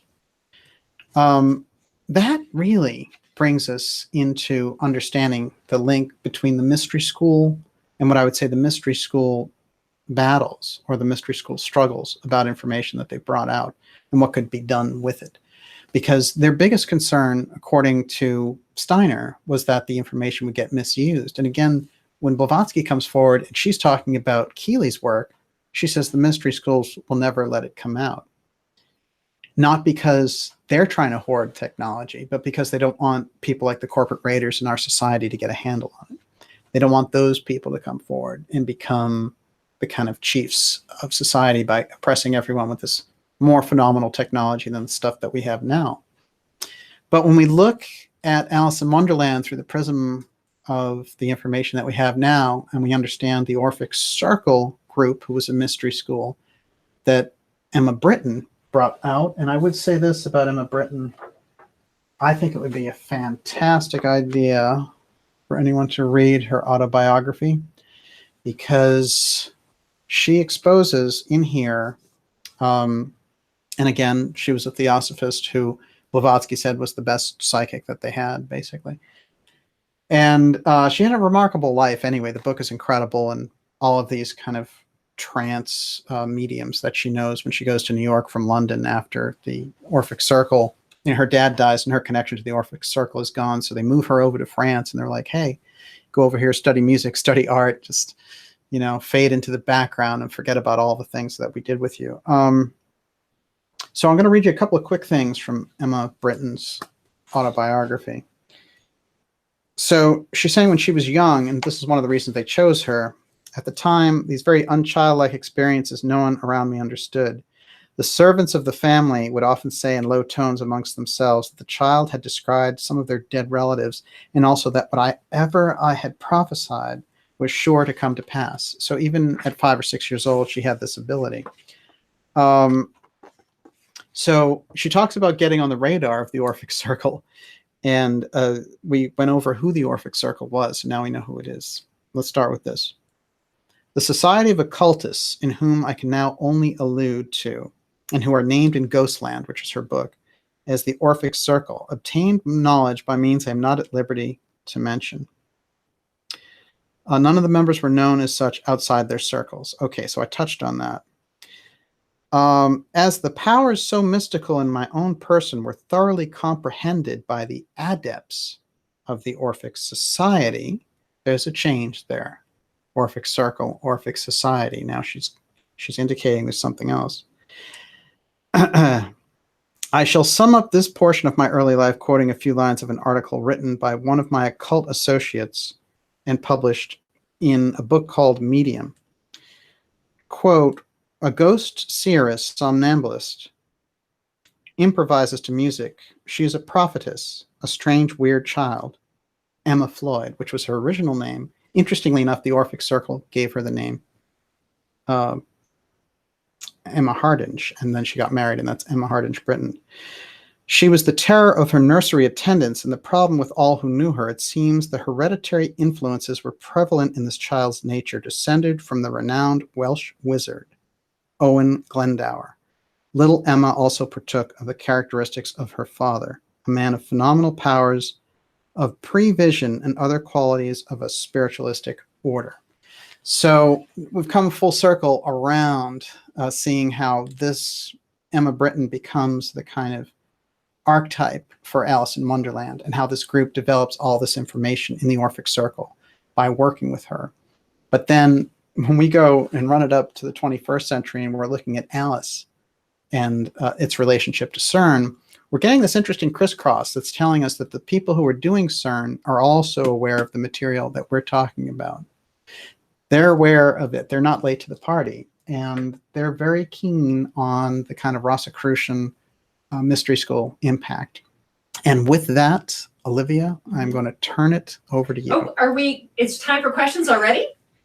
Excellent. Okay. Yeah, well, we've been on for almost 2 hours. Oh, wow. Oh my God. I have so many questions. I don't even know where to start.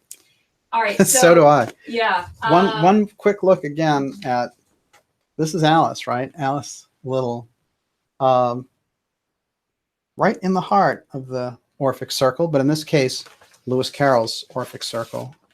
And there she is again. That's pretty, she's looking pretty mystical in those. And later, when she came to America as an older woman, she made some very interesting references about things that would lead you to believe that she was working in this occult society. Okay, you're up. All right. So the first thing is, I think that we should refer everybody to the CERN episode that you have up on YouTube with Joseph, right? Yeah. Because they're asking lots of questions, and I'm sure that YouTube covered a lot of that. Yeah, that is, and it's fascinating. There's so many things that, there's a book by Dr. Farrell, which is called The Third Way, which covers how CERN got into being, how we even got CERN in the first place. So that's fascinating. And it gives us the kind of jumping off point. So I would suggest everyone read that. The Third Way, that also gives us a big background on this kind of post-war fascist influence.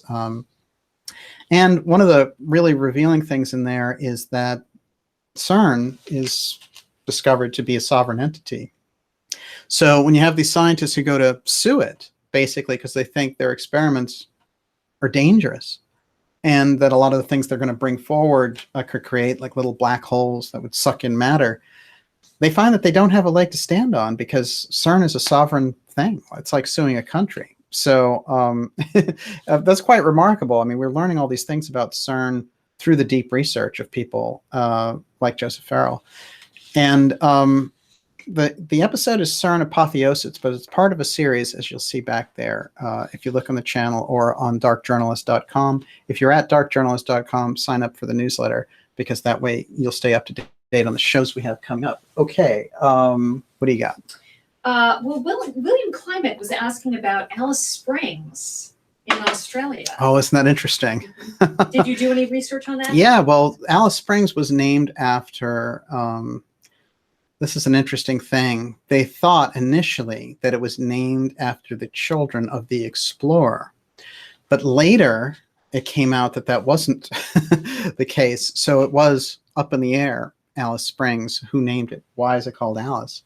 And certainly the Alice in Wonderland thing, we know that Wonderland is the name that they attributed to areas like Area 51, where they do this kind of research. And this is another kind of incredible shot from the period, one of the original covers for the book, which I think gives us that emphasis around Alice and the rabbit. But yeah, it is quite interesting. It could very well be that they named it Alice for that reason. Great call. And weird things happen in Alice Springs, by the way. There's whole groups, and so many people have communicated with me about this. There are whole groups who just kind of hang around and watch these strange beams and strange craft hover around Pine Gap and take off and stuff like that. So it's very common knowledge there. Even, I mean, it's maybe like 100 miles away. There's like a UFO park, you could say, with all this kind of graffiti of UFOs and stuff. So quite a far out scene. Okay, next. Okay, Don Forbes wants to know, is there any connection between CERN and the Goddard tunnel opening ceremony? Well, theoretically, you know, we've what it is we've seen unusual activity around CERN that relates to rituals, and you know, there was kind of a mock human sacrifice there. We know that Kali and a lot of these different mythological images are there. What they're up to, if we look and we understand the Rosicrucian mystery school aspects and the deeper aspects of that whole alchemy side of things, I think we get a much better handle on who these groups were. But when you look at what's happening now and where those types of secret societies and occult societies, what they're using CERN for, absolutely, there's a big tie-in. And I think it's important to get a handle on it without, you know, people just saying, well, CERN is a big devil worshipping Satan den. You know, it's not that. It's that there's multiple layers of secrecy to CERN: scientific, secret society, in terms of their sovereignty. I mean, it's not a normal thing. You're not really able to have that kind of secrecy in the modern age. So I think it's something worth this deeper investigation that we give it. Okay. Jack Bricker is asking, where did the funds for CERN come from with uncertain results and uncertain gain or return on investment? I think that's interesting. I would refer you to my interview with Farrell, CERN Apotheosis, and I would refer you to the Third Way book. I mean, that's, I think, the best information on that. But I think, as always, it's we're really looking at something that is, even the funding has hidden tracks to it. Okay. Okay. So, Aaron Moon, what does DJ think the 9s in the CERN logo mean? They can be read as 9s or 6s, right? Yeah. You know, it's interesting. It looks to me that there's something embedded there. So when we talk about steganography, and we've talked so much about steganography with the X, it's something which looks plain and ordinary to the average person. And with steganography, I make the example often of this Falcon and the Snowman movie,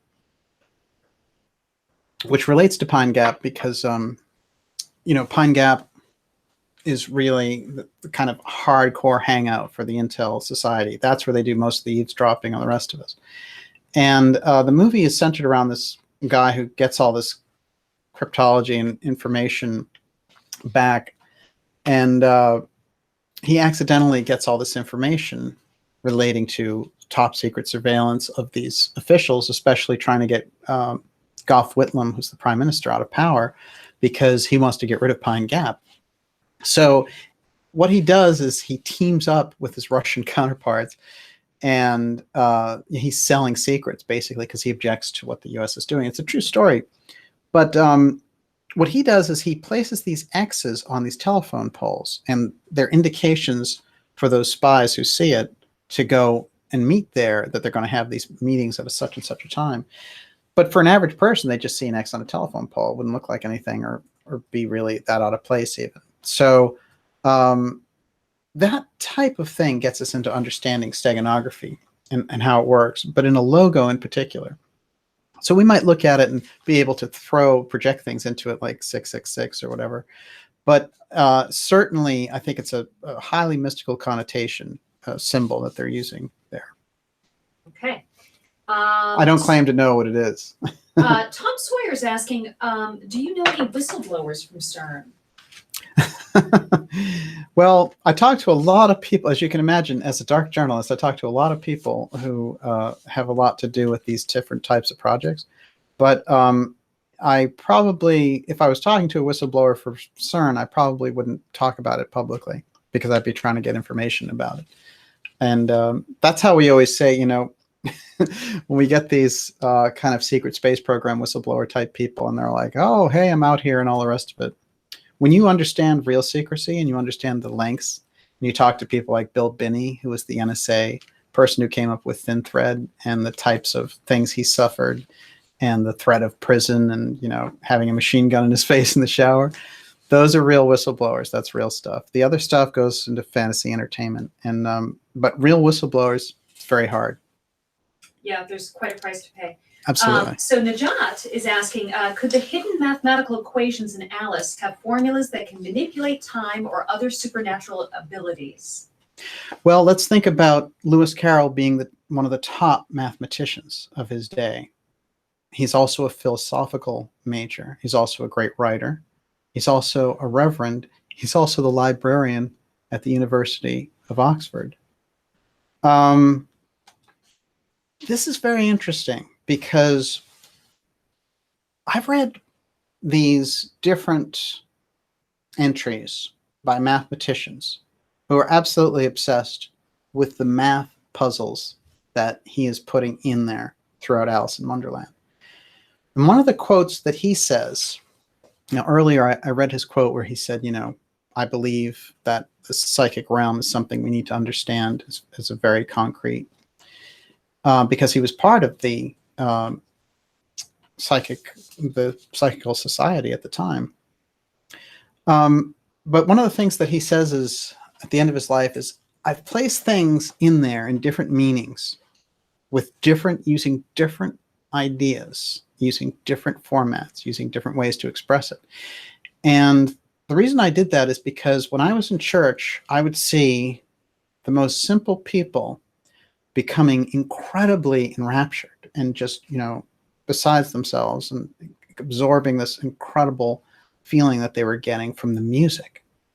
And he thought about it and he said, you know, interesting. They didn't need to understand the musical structures. They didn't need to understand how it was created and so on. They just needed to absorb the effect. And so what he's doing with us is giving us that in the book, Alice in Wonderland. Actually, when you read it, it transports you on a conscious level into the fantasy of Alice and all the great characters and all the great dialogue, these iconic images. But there's deep mathematical references in it. There's a language to it. So where does that take us back to? I mean, when you look at some of these ancient structures, and I think about the Edgar Cayce reference to the Great Pyramid, that if you understood the mathematics in the Great Pyramid, that you could actually predict events and pinpoint people down to their street names. So there's a mathematical language in the geometry of these buildings. And so when we get to that, you know, they're operating on a totally different level. They're trying to communicate something to us, you know, like Notre Dame. You know, this is the great buildings, the great churches, even the church that I showed earlier, where we had the three hares symbol and the triskelion. These are messages that transport directly past the intellect and go deeper into that place. That's what Alice in Wonderland does. So I hope that answers your question. What else you got? Okay, so Brenda Fisher, how does CERN's Awake project relate to Alice?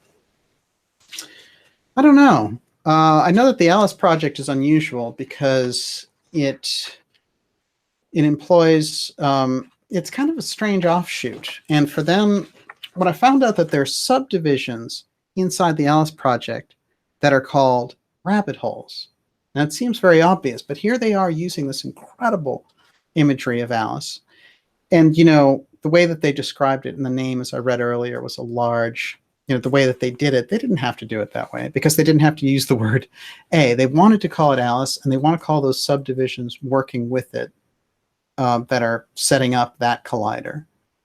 They want to refer to Alice in Wonderland and the rabbit hole, and you start to wonder where is it that they're going with that. And what I'm thinking is this effect that they're referencing,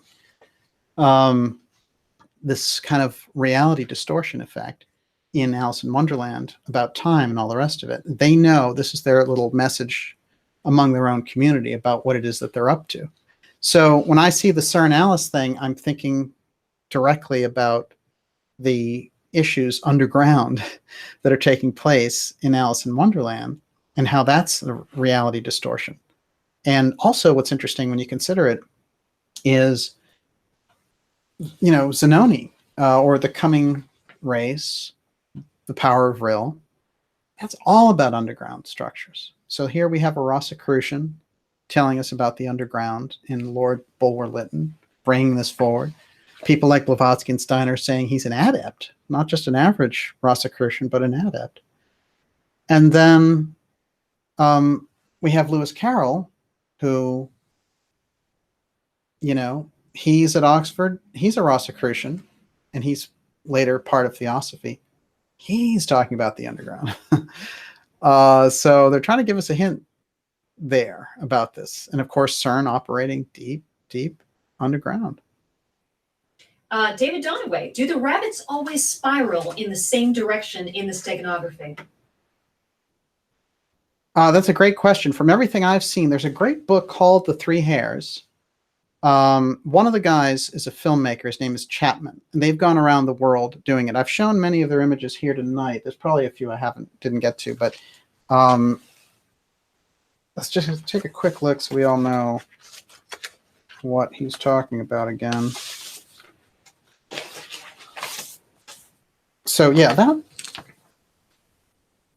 that image, the three hares, that triskelion, that Celtic image of fire, as they say, over and over again, the idea seems to be, the trick into it is that poem, which has that little part in there about how they have two ears, but they're three. And how if you watch them turn and turn again, you'll get it, basically. So, but from everything I've seen, they do. They're always going in the same direction. And remember this, that imagery can be seen before Christ from Iran, China, Egypt, Germany, before Christ, and in England, throughout the English churches later. Three hares sharing three ears, yet every one of them has two. That's a puzzle. That's some steganography right at the heart of the things that we're talking about. I just wanted to mention off of that Erasmatronic said, did you guys also consider that the rabbit is a fertility symbol, Eastern bunny? I remember seeing a bunny being played as Christ figure, the same figure crucified in the Axis Mundi, which is the X cross. Oh, that is very interesting. Oh, I like the way you brought all that together, actually. I'll tell you something. We know that in everything from the Mayan moon goddess, which is a rabbit, to the earlier pagan traditions and all the rest of it, that it's referring to the feminine side of things. It's referring to the moon. It's referring to fertility. That's true. But I think when we see a rabbit and we see a hare, looking at this, we should kind of remove some of our predisposition about that, because it's interesting, as I mentioned that there were some early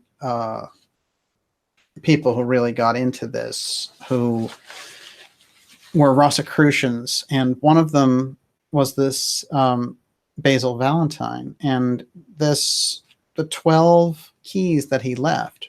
And he was associating it all with Rosicrucian imagery. It's absolutely fascinating, and it gets deep into the alchemy. But one of the things that came out of his work and the group around him was this idea that that imagery was culled from something called the Hunt of Venus. The Hunt of Venus shows up very sparingly, and it's usually in Latin. And it has nothing to do with a regular hunt. And people have tried to say, well, maybe the thing is about a hunt. But when you're dealing on a mystery school level or dealing with alchemists and things along this line, the first meaning, the direct meaning, like a rabbit being fertility, that part's understood. It makes sense. But you want to go deeper than that to see what is it that they're trying to refer to. So when I say hunt and I say Venus, we have to go beyond their traditional meanings to figure out what it is they're referring to. What's interesting is when we get around to some of the 12 keys that are involved with Valentine, and we're going to cover Valentine more in depth. We had to touch on him lightly here because Alice is the star. But it is interesting because Valentine, when he brings this information forward in his 10th key, we've got Mercury again. You have Mercury as Hermes, and that whole piece of it comes forward. And, what it says on the side in Latin is, I am a servant, or I am of the order of Hermes. So that's a long way around saying that basically they're working on a deep level, because what's happening is out of that school, the Hermetic school, comes the as above, so below, that ricochets for years and reverberates through these traditions. And so as above, so below, the hunt of Venus becomes a little bit different. Are they talking about a certain astrological alignment? That's the first thing that jumped into my head. So yeah, fascinating stuff. Okay, you're up. Inquiring Mind has the ultimate question here. Do you think that the purpose of CERN is to benefit mankind, or is it of a destructive nature? It's a great question. Look, CERN is a hidden mystery, okay? But through the work of people like Dr. Farrell and others, we've gotten a handle, at least, on some aspects of it. That is the incredible secrecy that they're utilizing it for, and that has a normal cover story, which is, hey, we're looking for the Higgs boson. Oh, by the way, we found it, but we're supposedly. So we've got the God particle. Now we're going to go further, give us more money, and let us be more secret. You see, I don't want to attribute all these evil things to CERN, but I think there are some projects which, cry out for more investigation, because I think what we're looking at with CERN is, if I had to look at it in the grand kind of esoteric tradition, it reminds me a lot of the two-eye stone that Casey talked about, which was the crystal that was utilized in Atlantis, and that could do these remarkable things, including let craft go through mountains, and just this incredible solar device that he called a firestone. But that whole end of the technology, remember, we're getting back to the X technology that the mystery schools hid for so long. Well, why did they hide it? Because it almost wiped everything out. And the message was, at that time, the men in Atlantis were like gods, and they were using this. So that crystal was accidentally turned too high, the two-eye stone. And that brought all this destruction to Atlantis the first time around and split it into 3 islands. And eventually it took the whole thing down. But they were using it for all these different purposes. And so it's got this physical counterpart where you look at it as a physical technology, but you also have to see there's a kind of like a spiritual ramification. When they understand that interface, one of the things that Casey says in relation to the crystal is that the Belial group used it for different purposes than the followers of one. So the followers of one were using it to do what? They weren't even using it for the incredible physical technology.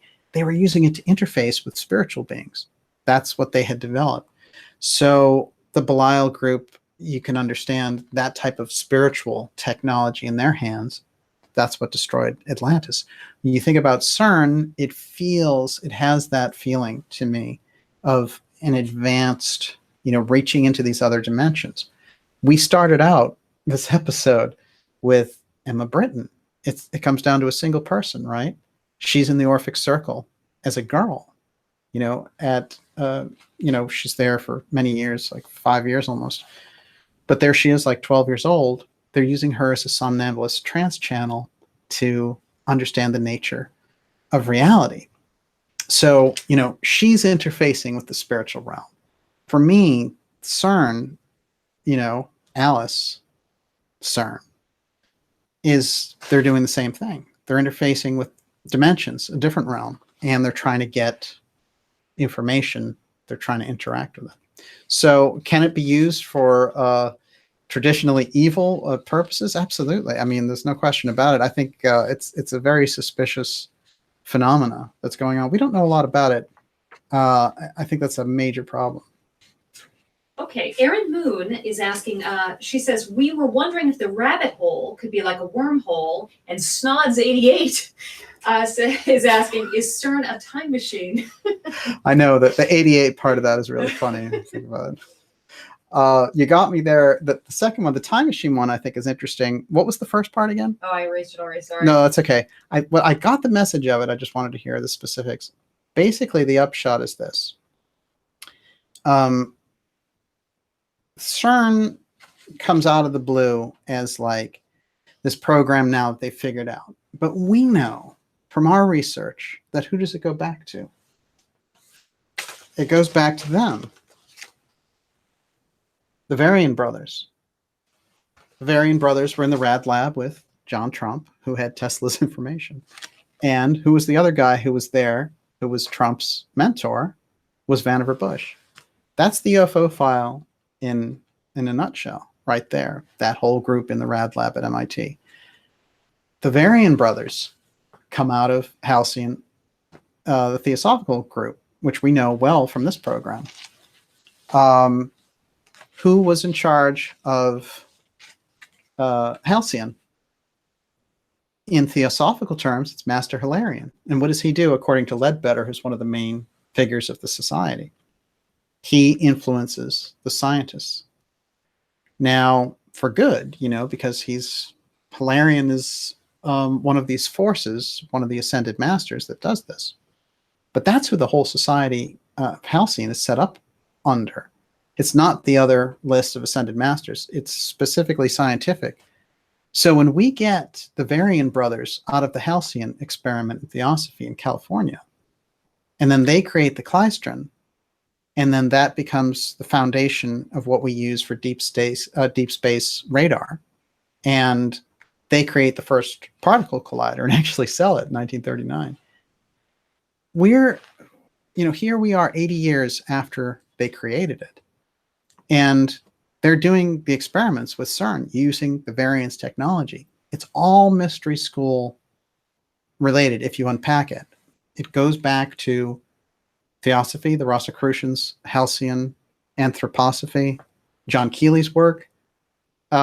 These things are related. I mean, when you really get down to it, and the thing that has helped us track it, how did we get to the Variants?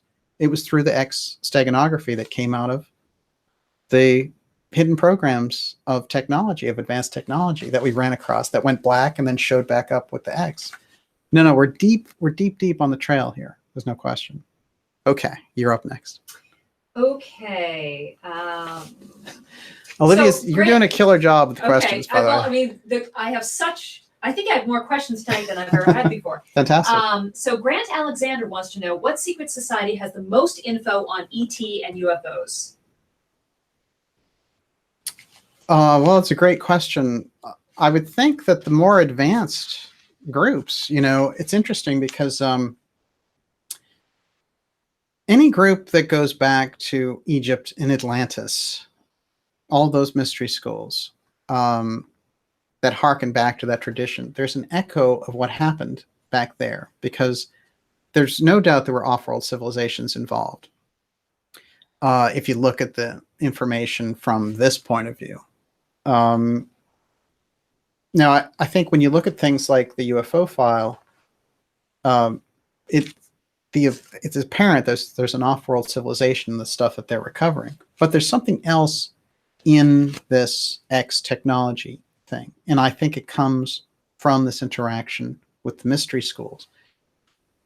Whatever it is that they encounter when they kind of go into this place, when they're developing, whether it's the Atlantean technology or John Keely's technology, that's not Atlantean. That's a human technology raised up to a spiritual level somehow. And it echoes back to Atlantis.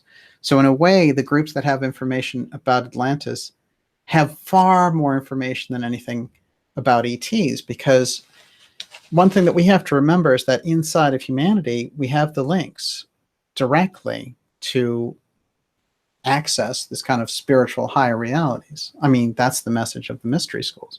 That's the real mystery of the universe. The fact that we have peers who are off-world civilizations, a lot of people would be inclined to kind of worship aliens or things like that. I don't see it that way. I think that if there are groups that are off-world civilizations visiting here, they're peers, and that you wouldn't pray to a peer. You would engage with them. But in terms of which school, I think that the most influential mystery school are the Rosicrucians. And there are a lot of other candidates for that, including when you refer to something like the Great White Brotherhood, there's all these sub-brotherhoods, going right out. You get public Theosophy, Anthroposophy, right? Eastern blend, Western blend. So I would say they all have some understanding of the ET factor, if that answers your question. Okay. JJK wants to know, was Lewis Carroll a drug addict? And David Tormina wants to know how much role hallucinogens played during this period. Yeah, absolutely. Well, they did. What's fascinating is that he did have a leg issue that was chronic, and he took laudanum for it. But I don't think that influenced his work so much. I think what was happening was he was influenced, though, by a writer who wrote a book called Confessions of an Opium Addict. This is in 1862, I believe, 1861. And I don't have the guy's name handy, but Carroll was absolutely obsessed with his work. And what's fascinating is, there are many descriptions of these drug experiences that this guy has on opium, where, the world kind of expands and things like that seem to pop up in Carroll's work. But I'll give you an even better source for Alice in Wonderland and some of the things that happen, which is some people have compared the experience, the kind of shamanic experience of someone like Carlos Castaneda and the things that he went through, where when he goes into certain initiatory rites doing these shamanic rituals, he expands and he becomes taller because he's doing all this work in his astral body. And in the beginning, when you reach a certain level, it's hard to control that expansion. So there's a kind of effect there, a reality distortion effect that takes place. To me, there's an awful lot of shamanism involved in Alice in Wonderland. There's no question about it. And less drugs, more shamanism. That's actually good. That's our slogan for the year. Slogo. I like that even better. Titan Blood, did the Orphic CIrcle find women more adept for the work they were doing? Yes, there's no question about it. What she refers to, Emma Hardinge Britten, they're really using her because of her abilities, but it seems like this is the model, which is the girls generally are around 10 to 14, and there's a kind of an openness of their psyche. They're not overloaded by certain aspects. Now, it's interesting because if you look into Steiner's work, what does he say in relation to women generally? He says that they're not so woven in matter in their etheric body. So, there's different ways to look at etheric body and physical body and all the rest of it. I'm not going to get too deep into that, but suffice to say, what he is saying is that women are naturally more spiritual. If they're naturally more spiritual, we've heard of this, women's intuition and all the rest of it. But it does seem to me that women have it more naturally. But when a man has that kind of psychic ability, it seems like they are absolutely remarkable, right? So I think it would be more common. When we get into the story of Emma Britten and how she is kind of the prototype for Alice in Wonderland, I think she's very important. And what she gave us in the story of the Orphic CIrcle was that prime ministers, the leading people of the society, Charles Dickens, Bulwer-Lytton, they were in the Orphic CIrcle, and they were using these young people who were predominantly girls around the age of 10 to 12, 10 to 14, to do these to open up trance channels. And what kind of information did they get? Well, they got state secrets, one. They got information on the nature of reality, two. But in a third category, she talks about how later the whole thing was kind of a blur to her and memories started to come back. And she remembered one particular occasion where she came back out of the trance in the start and the whole room was trashed. And there were beings that had been conjured, basically, who were doing the contact with this Orphic CIrcle. So, we have all this kind of the wildness about spiritualism there in the 19th century. So people would have seances and things like that. But this is on a whole different level. So I think a lot of the memories, frankly, for her of being in the Orphic CIrcle, when she went into trance, she wouldn't remember, very much like Casey, when he came out of his readings, when he was giving readings. He had no knowledge of what had taken place or what he had said or who he had contacted. It was all depending on who was directing the activity. And so in this case, the Orphic CIrcle was taking Britten, and they were directing her activities and getting information on the nature of reality and other things. Okay, 2 more questions and we're done. There's so many left. Well, okay, Ice Angel mentioned, it has surprised me to no end how extensively the esoteric schools were used by the highest circles of political types. I thought you might want to go into why that would be. Oh, absolutely. Great question, my God. And great catch, Olivia. Mm-hmm. Here's the deal.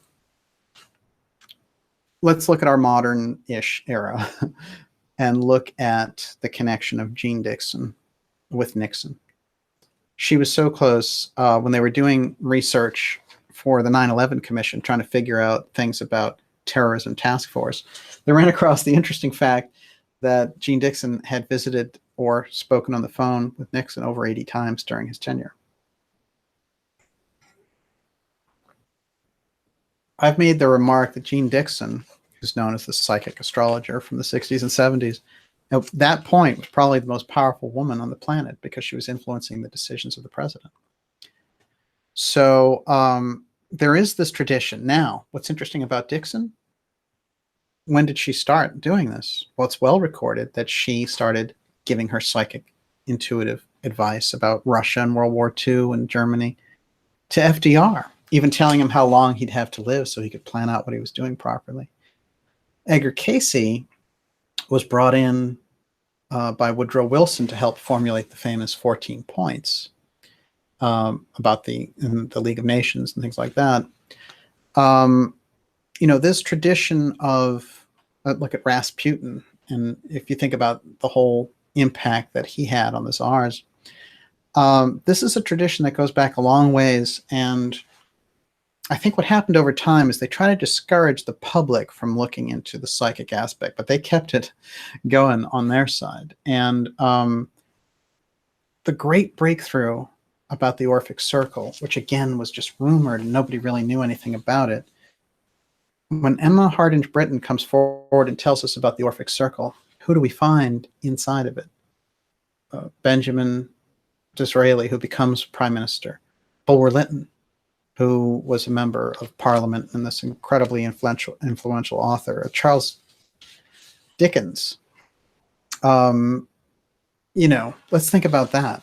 These are the movers and shakers of society, and they are penetrating hardcore into the mysteries.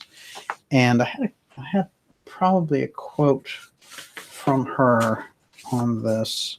But anyway, yes, that's the answer to that. No question about it. We have a great gift there from Emma Britten. Okay. Just give me a couple more questions to ask. I wanted to circle back around to the rabbits because I thought this was really interesting. Randy Brown said the Fibonacci sequence was born out of a study on rabbits. And John Rhodes said Lepus the rabbit constellation under Orion's belt. We know Orion has very particular that is absolutely fascinating. Yeah. I didn't know that about the Fibonacci sequence. That's interesting. And I do feel like, we're going to, because of the three hares mystery and how it came up in the center of the Rosicrucian work, we're going to discover now a lot that we just weren't looking at before. Because while I may have seen those things and been aware of them and been aware of the triskelion, relating it deeply as it shows up with the X Steganography, now I know it better. Now, so we're going to integrate that better. And there's no question that, like we talked about in China, they have this rabbit on the moon mythology. We've seen the very unusual Mayan princess with the rabbit there. And, it's fascinating to me because we don't know a whole heck of a lot about these things. This is the problem, the nature of the problem. And when we go deeply, the way that we're doing tonight, we're just touching the surface. And I can say to you that in terms of the X series, we've covered maybe about 10 to 12% of what I've uncovered. I mean, we're getting into it, but it's changing. I mean, it really has the potential to change the entire way that we look at the mystery schools, 1, our modern political situation, 2, and 3, the way that the secret technology is being addressed. Okay, you're up. And I'm going to make room. Let's do 5 more questions. Okay, inquiring mind again. Were the movers and shakers of the Orphic Society also secret society members? I think we need to establish what the Orphic Circle really was. Yeah, well, no, we've established it very well. Here's the thing. The Orphic Circle was rumored as the kind of ultimately secret London sect that was studying with great occultists the nature of reality and alchemy and things of this nature. Now, we never got anything about them that was concrete. This is why I focused on Emma Britten. Emma Britten was in the Orphic Circle. She was brought up as the somnambulist trance channel. Her father was associated somehow with the Orphic Circle and got her in there, elected her. When he died, boom, the connection is gone. She shipped off to France to become an actress and to play music, and then she comes to stage here in America.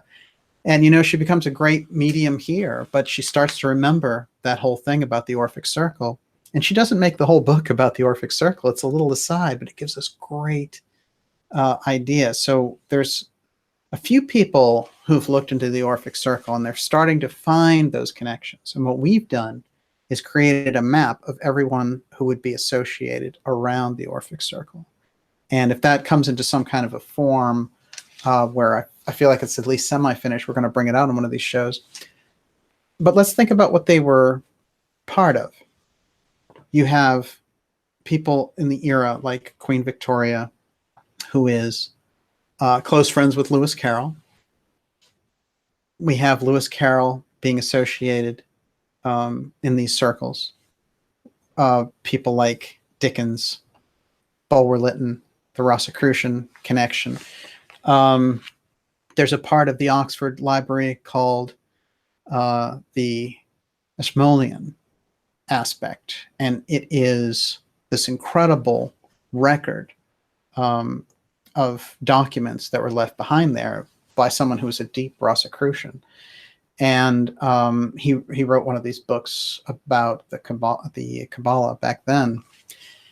So we have these connections. And the Orphic Circle itself, using these girls from 10 to 14 as somnambulists, becomes the echo into when we get to Alice in Wonderland to understand what it is they're looking for. So really, we get a better understanding of Alice in Wonderland by looking, and what the Orphic Circle is about, by looking at what he's trying to portray there in esoteric secrecy in the book.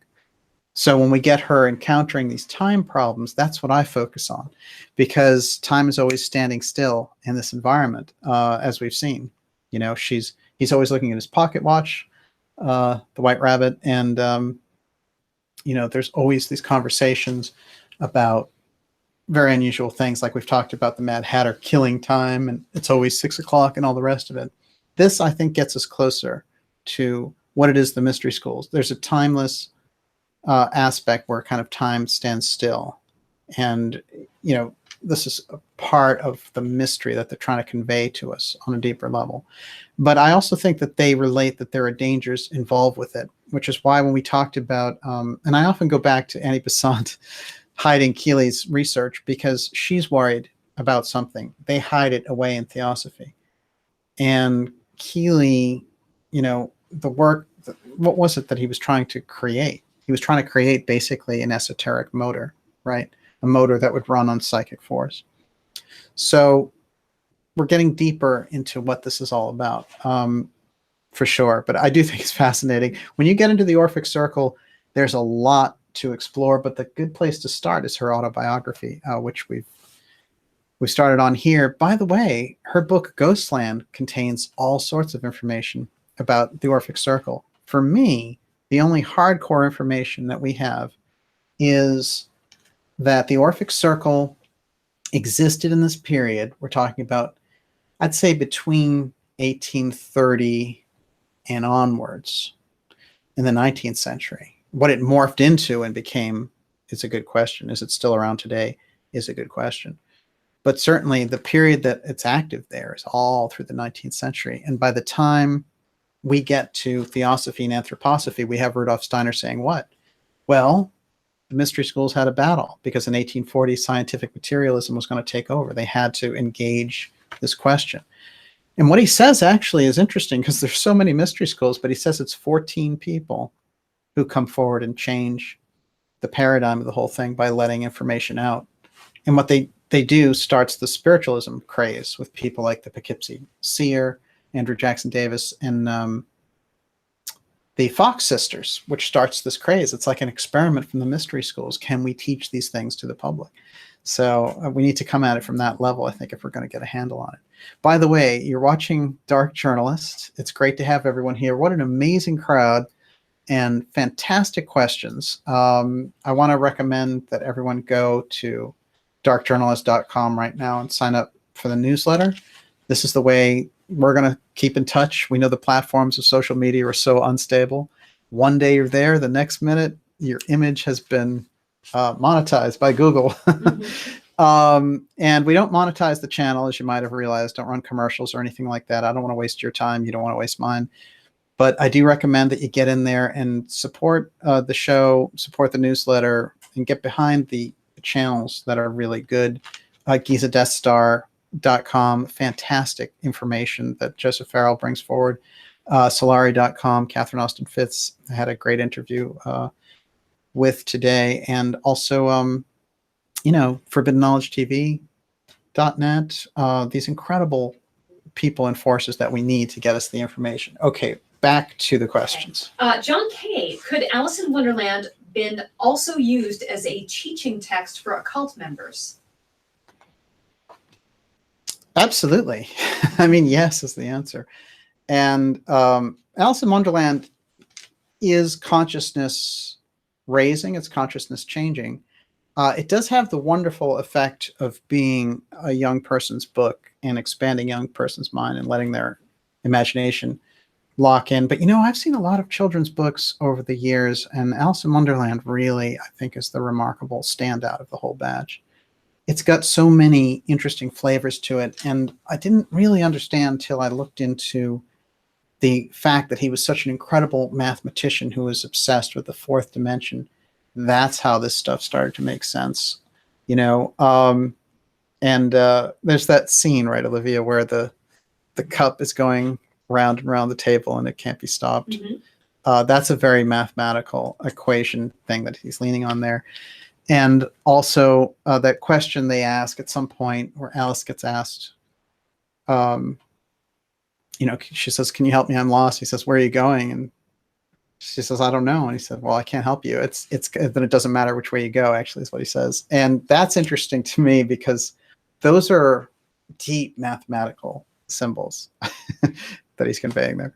Nobody wants to know about the 12 keys being possibly being the 12 signs of the zodiac, and you're going to do a follow-up show on those 12 keys, right? Yes, we absolutely. barely hit them tonight. I know. And the Valentine keys are incredibly important. It's a secret that's been left out in the public and just left over, and we have it.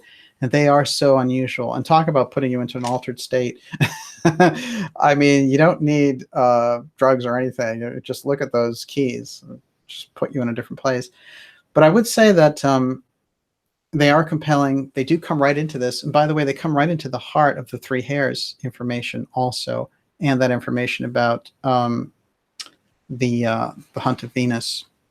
So we are definitely going to get into that. There's going to be a show just focusing on these leftover texts that have really sat out there, and we don't really understand them very, very well. But they're alchemical texts that, you know, some of the work of people like Robert Flood, for example.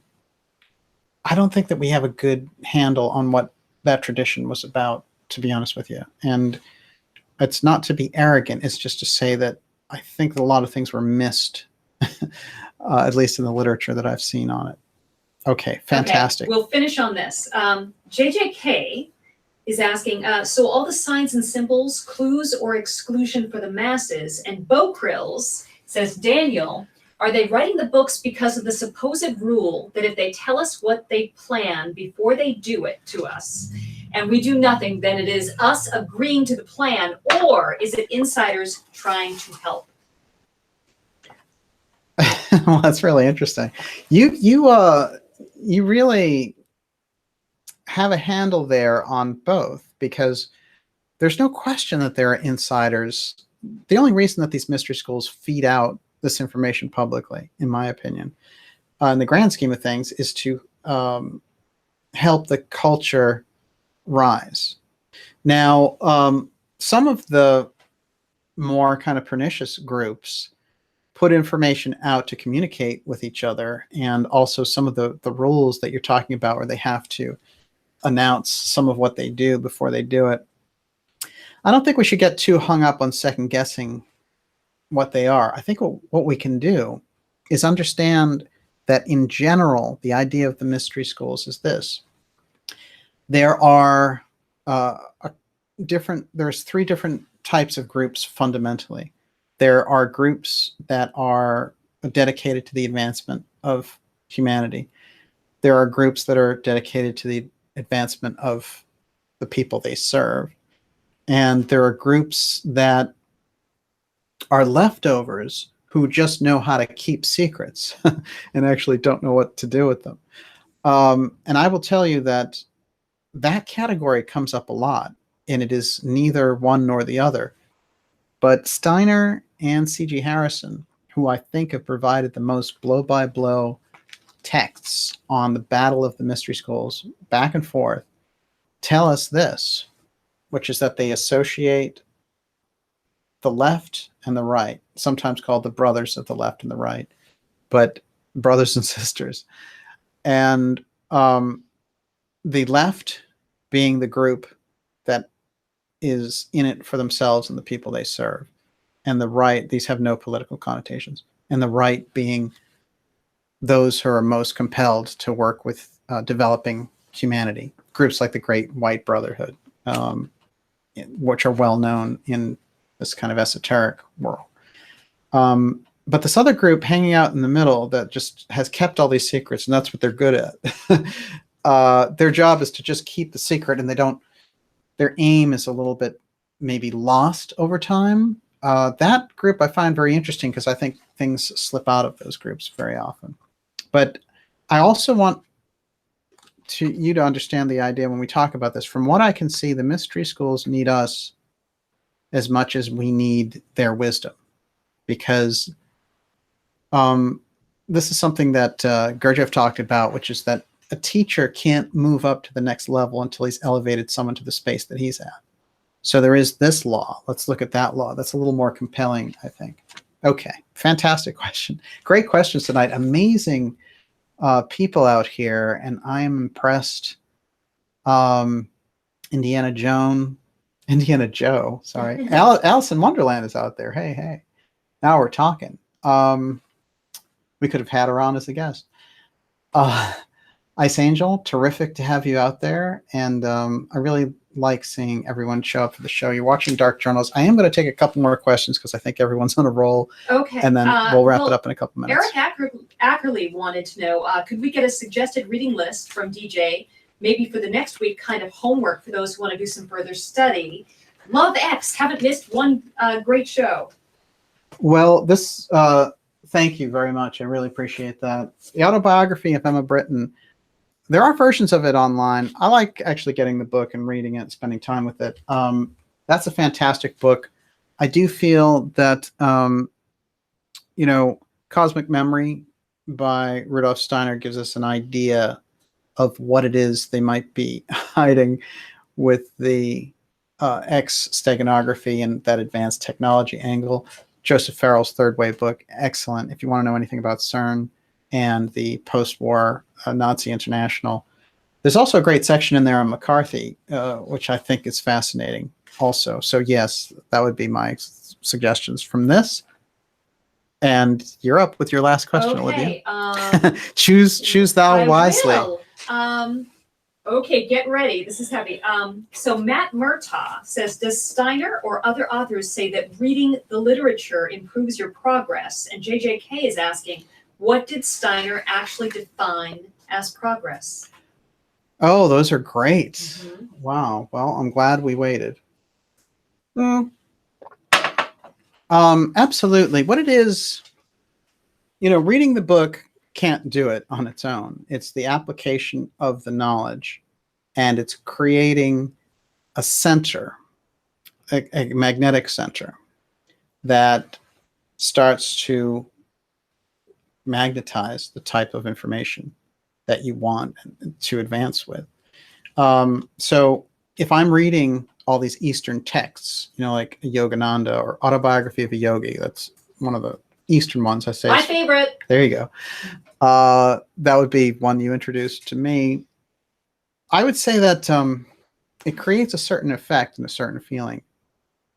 And you understand, it opens up a kind of reality for you. And so reading opens up that aspect. And then there's another step that's required that goes beyond reading, because if you could read yourself to nirvana, you certainly would, but that's not how it works. Reading, they're like instruction manuals. And most of this stuff is experiential. That's what kind of causes the major changes and all the rest of it. But for example, in Steiner's Knowledge of Higher Worlds, there's an exercise where you enter in to someone else that you know, their reality, and try to see things through their eyes, and you don't judge anything. So you take someone who's maybe a friend of yours who's not into the same types of things, and you spend some time projecting yourself as them, thinking about how they view the world, what they're thinking about, and that kind of thing. And this is an exercise in his book. So he lays out Knowledge of Higher Worlds that if you use these exercises, you can kind of achieve a certain mindset that helps you advance. It's kind of like evolving your spiritual consciousness. So there are things in books, there's no question. But this idea that you can just, what it does is the intellectual part just stimulates the process that goes deeper. And there's a deeper process that doesn't respond or correlate to the intellect. For example, if you're in a museum or a cathedral, the thing is communicating to you in a totally different way. And that's why, you know, in Theosophy, they talk about thought forms. And one of the great things they did is they went from a cathedral, you know, to a jail, and the incredible difference in the thought form and the thing that enveloped them. So yeah, there's no doubt that there's a different way of seeing, and that we get an incredible handle on, you know, the deeper aspects of our own abilities, our own realities, our abilities to achieve mystical states of consciousness. And very often it's all about, you know, why would you want to do that? Well, I think for many people, there's a great curiosity on one hand, but there's also a knowledge, a memory of using these more spiritual faculties. There's an understanding in it. But where in the regular society, which is basically designed to harvest you and keep you in a kind of what Graham Hancock calls channel normal, because it can deal with you there. If you start changing your consciousness, Even when people, talk about things like ayahuasca and things like that, which, I have no interest in taking, but I think the society, they crack down on those people because they don't want them experimenting with their consciousness, because God knows, God forbid, what they're going to find. And that's why the culture at large, I think, discourages things like telepathy or knowledge of psychic information, or tries to treat it kind of like, a frivolous thing, a game or whatever. No, these groups, I think, that are in charge of society and that design things are very, very aware of what's going on, because, hey, they know about the mystery schools. They're familiar with them. According to Steiner, they interface directly with them. And we know that in Blavatsky's case, she went right to the American political mystery schools and said, I want to join you. And they said, hey, you're a woman, you can't. And she said, well, if you don't let me in, I'm going to go to this other mystery school in France, and then I'll let out all your secrets. And they blocked her in with this, what's called occult imprisonment. I've spoken of this before, but we have to understand that link in that story to political power in the mystery schools. So to close out episode 15 here, Alice at CERN Wonderland, think about it this way. What we've been given by these people, like Lewis Carroll, is a glimpse into that other reality, and an idea that maybe the mystery schools have held onto this information, trying to give it to those individuals who could accept it, and trying to spill it out widely into the society at large in stories like Alice in Wonderland to give us something to work with. And that the groups that are hiding and that are great at secrecy and that are hiding things like the UFO file and the X Steganography related around that, and those black projects and all the rest of it, and the purposes that they have, are very much what Blavatsky warned about, which is, saying that the mystery schools wouldn't allow certain things to get out because people like that would get their hands on them. And so once in a while, I wonder, did people like that get their hands on them? And is that why we're in the kind of situation that we're in today? It's a great question. Thank you, everyone. Excellent show. It's great to be here. And Olivia, what can I say? One last question. Unbelievable. Okay. Daniel Natal wants to know what your favorite movie is. Favorite? That's tricky. That's very tricky. Okay, top 3. Well, there's so many great ones. So I can tell you Harvey's in my top 10. Hey, that's what we should have done, is a rabbit-related list. There's no doubt Harvey is great. My God, it's fantastic. I think, some of the movies we like to put out there, They Live, I think is a fantastic movie. I don't know. I like all kinds of movies. JFK is a fantastic movie. One of the movies I'd like to really point out is The Third Man. I think it's an incredible, fantastic meditation on character. So I love all Orson Welles' work, and I love North by Northwest, and God, there's great things. The Man Who Fell to Earth, just fantastic stuff. I know there's some sci-fi stuff I'm leaving out, but of course, Planet of the Apes, the original. I think maybe if you're talking top 3, I would say Excalibur have to be really one of the tops. Thank you, everyone. Excellent question. I really appreciate it. And the only question left is, what's on the menu tonight? I need a tequila. Big time. Tequila it is. But me, I'll just have lemonade. You know that. Yep.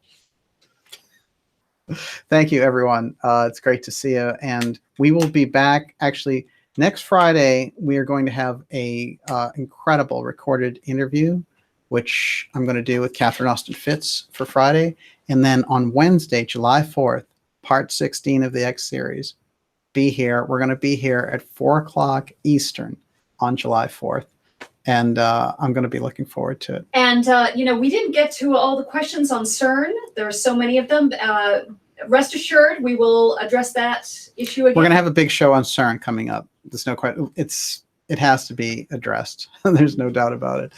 Thank you, everyone. It's great to see everyone. I love to do the shout outs when we can get our hands on them. Nicholas, Indiana Jones, Christine Taggart, Ice Angel, Occult Fan, Roger Wilco, Fantastic. Fantastic. Aaron Moon, great to have everyone out there. We will see you next week, and have a great night. Night, everybody. Thank you, Olivia. Wow. I mean, really. Great job. I mean, you did a great job, sir. I get it. Self-congratulatory. Well, you should be. Pat, pat. It's only going to get better here. Have a great night.